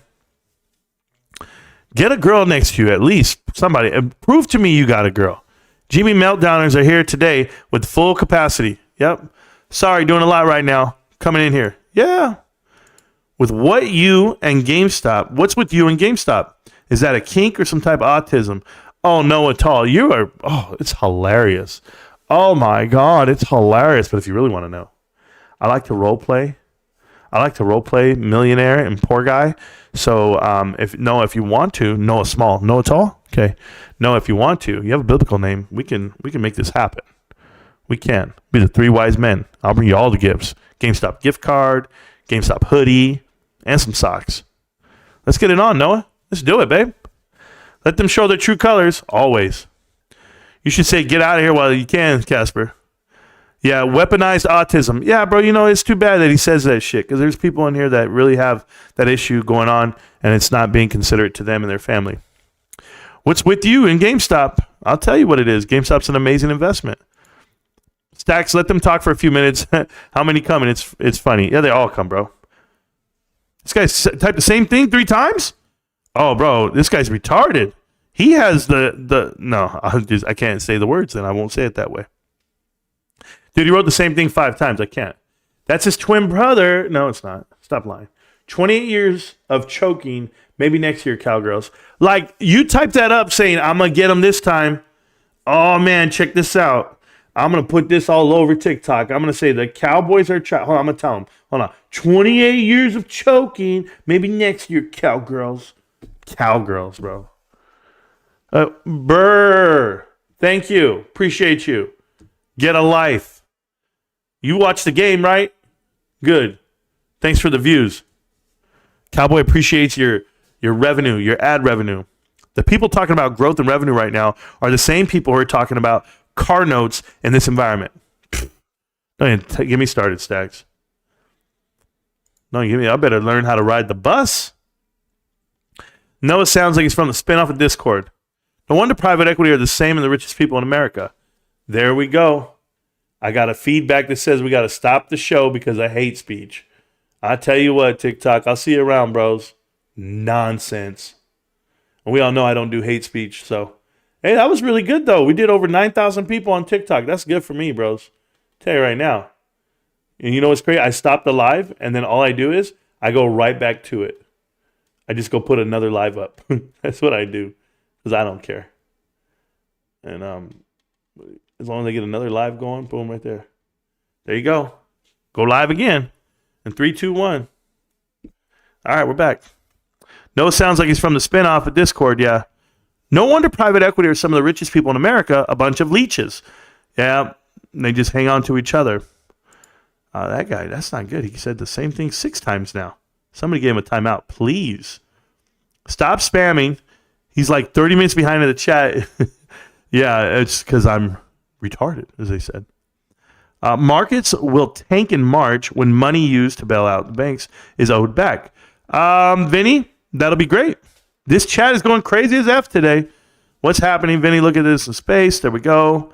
Look what happened to the SPY after the market closed after earnings release on Friday. I didn't see it, Frankie, but thank you so much. Banks are already hurting. What happened last year when one off? There you go. I know. 51 shares here. Data Plays tells you 51 shares. Thank you so much. Shout out to Willie Bobo. I see him in the chat. Thank you so much. His name is Robert Paulson. Wow. Is he related to Hank Paulson? You guys know who Hank Paulson is. If you don't, he's a treasurer during the housing crisis, the eventual fall of Lehman Brothers and Washington Mutual, WAMU. If you guys don't know about WAMU, well, who gave WAMU financing? Who was that? Was that Andalusia? Appaloosa? I forget who it was. Was it Elliott? I can't remember right now. Paul Sigler, Elliott Management. Was it WAMU who did it?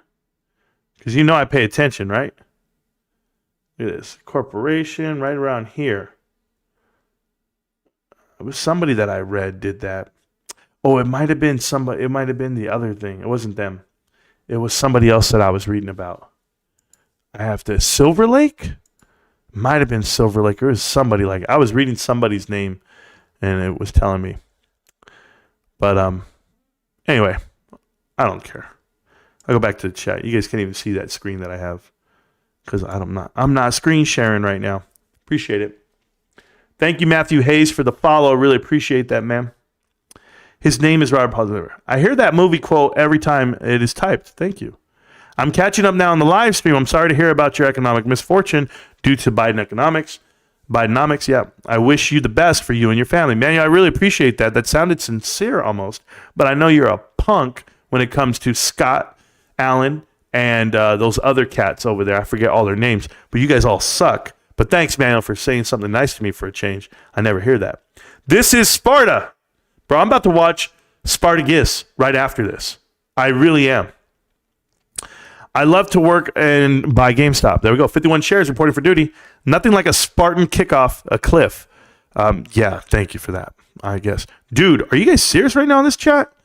Who are all these people? What just happened? They look thirsty. 51 share club. The 51 shares last year. Bro, I've skipped so much chat because there's no way I can catch up. The 51 shares I bought last week, now I have 51 shares. I have 51 more. Yeah, good job. The Lizard King is here. So that's somebody else. So this is a whole nother account. Like, you guys know how lame you have to be in life to make parody accounts. Like, I have so many people who make accounts of Marantz Rantz, and they go post stuff, and Kaiser Legend went crazy on PP because PP took a super chat from a guy named Marantz Rantz. It wasn't me. And talked about Kaiser's wife, and I was just like, whoa, these guys are just too much for me, bro. But thank you so much. More likes can attract more views. Thank you. These guys are so obvious. Y'all got rid of Dak. He can't perform in the playoffs. Yeah, we realize that. Like, we realize Dallas Cowboys are terrible, guys. And I know that, but it's okay. My bad at the imitation. There you go. Oh, YouTube's trying to tell me something. We're good, though. Does Gorlock the Destroyer re-chat? I don't even know who the hell that is, Noah Small, but thank you. Fake Expit is here. You can't just pretend. Thank you so much. Gotta love these closet Marantz fanboys that keep popping up in here. Thank you so much for that. If you're not Rico, how do you look so similar? It's called sperm, and then it eventually turns into humans, and then those humans come out of a womb, and they eventually grow up and get bigger. It could be worse. I'm a Panthers fan. Yeah, Panthers, your owner is one of the worst owners in sports. But not only is he a worst owner in sports, Dave Temper, he also is the creator of Andalusia, Appaloosa, Equity, whatever. One of the worst hedge funds, too. So just know he's terrible. Bro, I thought you were Rico the whole time. This is my Mandela effect. Cool, bro. I'm on the Upside Down. You're actually, if you guys know the show from Netflix, what's that show called? The one where they're in the Upside Down. I forget what it's called right now. Stranger Things. There you go. So I'm the good side, but good luck. You're not related or anything? Nah, bro. I don't even know that dude. I don't even know that guy. Do you follow the Mavericks? No, I don't follow the Mavericks. I think I don't like anything that has to deal with Dallas. I don't like anything Dallas. I don't like the Cowboys. I don't like the Mavericks. And I don't even like the cheerleaders. No. Yo, Rico, what's your thoughts on Ohio State? I think it's a cold-ass state. I think Youngstown, Gunstown is a real criminal-ridden town. I think Cincinnati sucks. Dayton, Cleveland. Who wants to go to Cleveland? Who wants to vacation in Cleveland? I'm the Joe Kim Noah right now of this chat right here. And thank you so much. Thank you for sharing the live. I appreciate that too. All right. Got to keep going on this chat down here on YouTube, man. Woo. Imagine wearing that t-shirt today. Casey, I like the shirt. That's why I put it on. I'll walk around town with this. They know what it is. Come to the voice chat channel, Lizard King. Ooh, they're going into the voice chat. They want to talk to people. Are we going to go live on the voice chat? Can I go in there? And are people coming to the channel today? I don't know. I'm going to go to the voice chat right now. I haven't posted at all on the voice. Here we go. So I'm in the voice chat channel right now. I'm going to create an invite. So if you're on YouTube, you can click on the link that I'm about to post, and it'll put you on the show right now with me. So if you guys want to talk to me, you can talk to me, all that. Marantz is a 2-star. Rico's a 5-star. 2-star what? Athlete? I was a better athlete than Rico growing up. So, okay. Why do you think you have the right to use my name? These guys, you can't get mad about these guys. A P65 XL versus a Hellcat.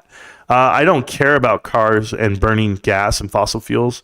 I'm a tree hugger. I don't like electric vehicles. I don't like gas, fossil fuel vehicles, oil vehicles, carbon, combustible engine vehicles.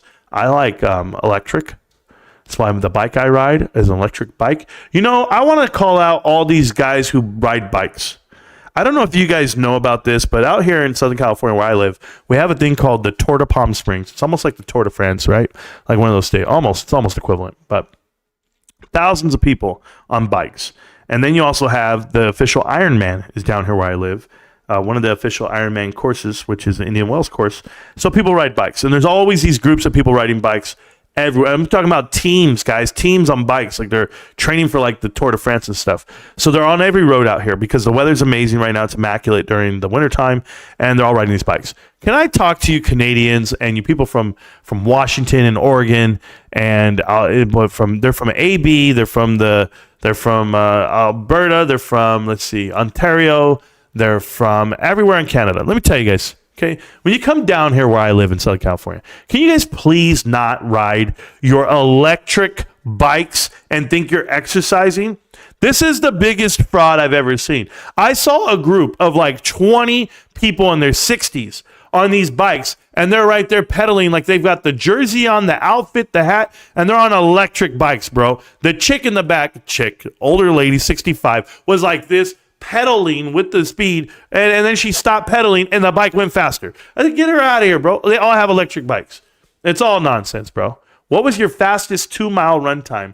11:51, I want to say. 11:51 when I was in the Army. If I would have ran it fresh, probably would have been faster than that, but you have to do the push-ups and the sit-ups before you run. So, yeah, 11:51. That's what I can remember.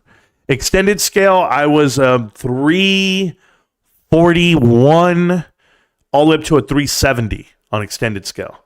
Yeah, somewhere in that range, depending on the amount of push-ups I did and sit-ups and the run. So I was the top. I had the presidential patch, bro. What the hell's wrong with you guys? I was a warfighter. If you don't know what warfighter is, go Google that. I was a 2-time 728th Police Battalion warfighter team member. I was a 2-time 8th MP Brigade Gold Iron Watchdog. Go find out how to become one of those, and then you'll know what the hell I'm talking about. And I did it twice. I have the ARCOMs to prove it. So, yeah, I was a beast, and I was also voted top gun of the warfighter competition. I got an Army Achievement Medal for that. AM? I can't remember. This is 20 years ago, guys. But yeah, I was the shit back then. Now, I got a bum arm and I'm I don't want to say I'm fat, but I'm bigger.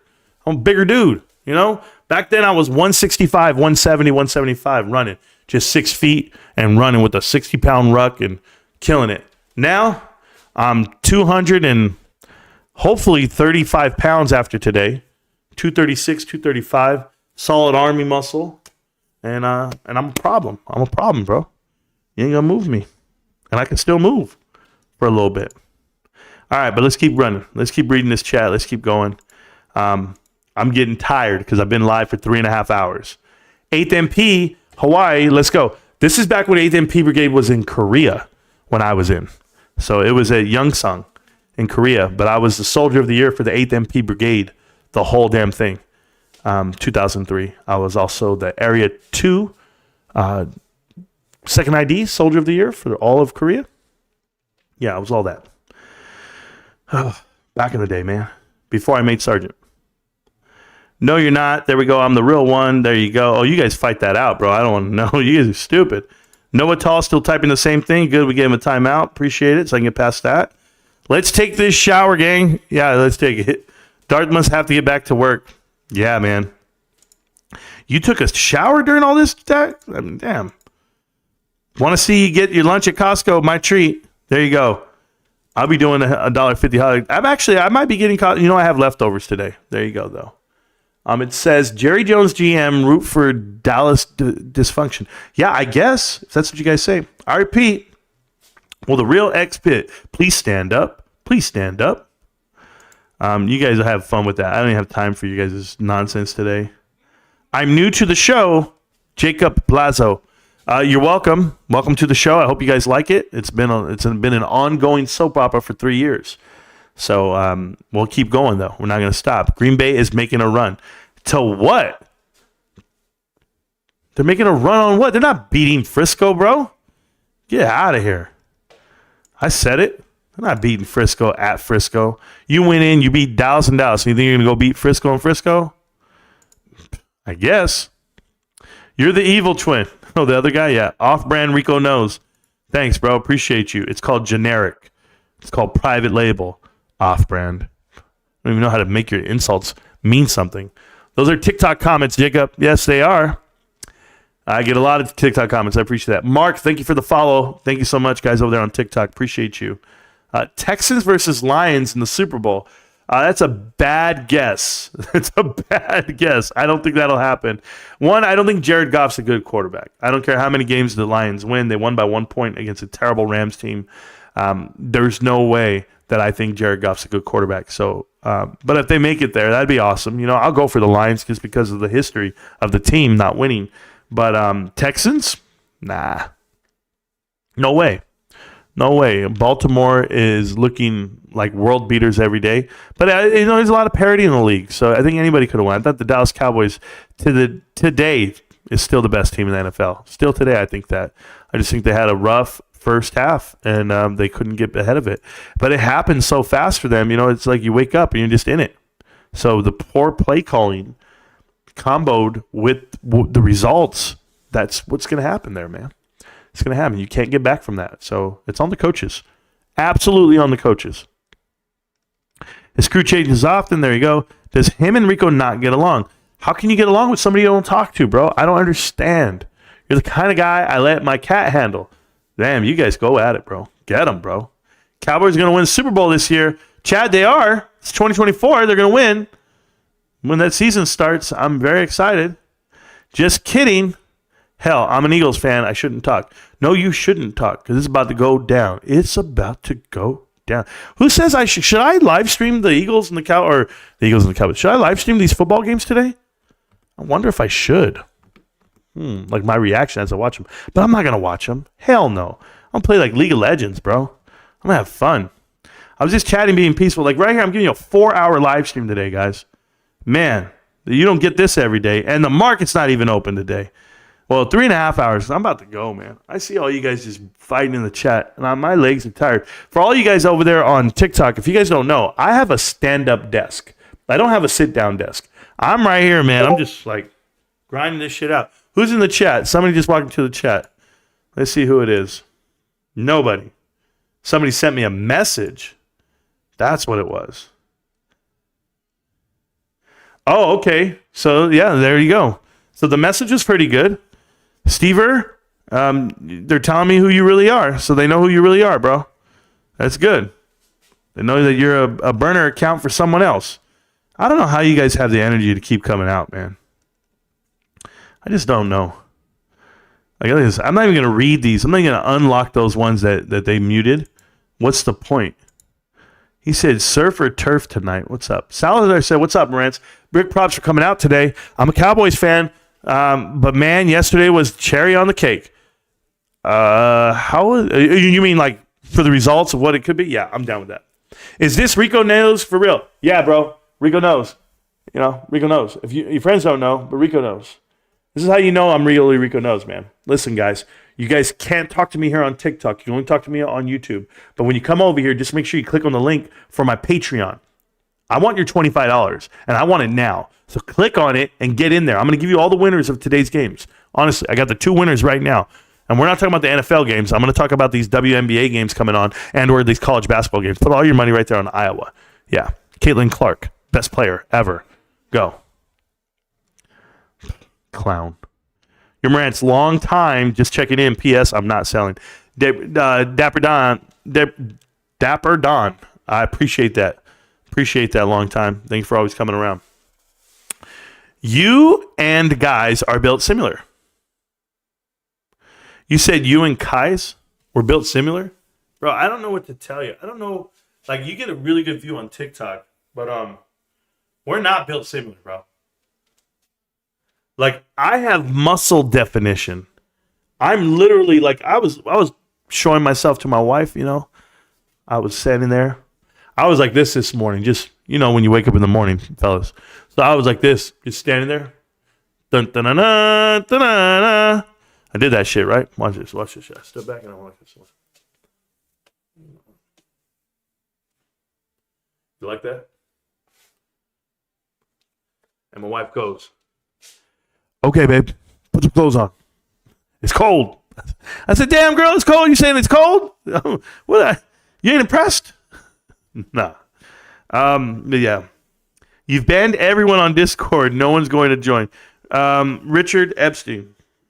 Thanks for the name, bro. We have 1,000 people on our Discord.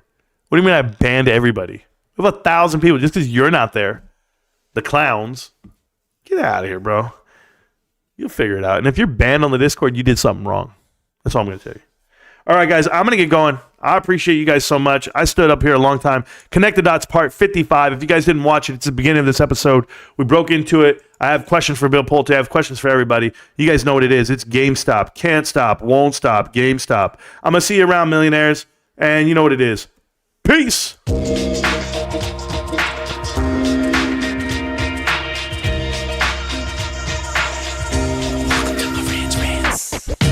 Welcome to Marantz Rantz, no advice on finance. Spin the wheel and take a chance. Get an NFT and a little education. The system got undertow, that knowledge is flotation. You wanna learn? Well, you came to right place. You pumping AMC, might get slapped in the face. Get your due diligence, know who the villain is. Don't be a sheep when the shepherd's carnivorous. So come learn, laugh, and maybe you win big. And listen up, y'all, the wheel is not rigged. Everybody get a chance in the live chat. Kyoto spin wheel, you win just like that. Retail fight back and this retail winning. Y'all just wait, man, this is just the beginning. All fellow simians, GME group singing the truth. We just chillin', infinity pool swimming. So welcome to Marantz Rantz. A lot of knowledge but no advice on finance. Don't even need pants, you can tune in naked like Kenny the Mayo Man. Internet's most hated. Don't wanna lose your money, then it's time for you to listen. If you're ignorant, invest in AMC or Superposition. The stream about ready, they told us to don't dance. I do what I want. Welcome to Marantz Rantz. Welcome to Marantz Rantz. Welcome to Marantz Rantz. Welcome to Marantz Rantz. Welcome to Marantz Rantz. Welcome to Marantz Rantz. Welcome to Marantz Rantz. Welcome to Marantz Rantz. Welcome to Marantz Rantz.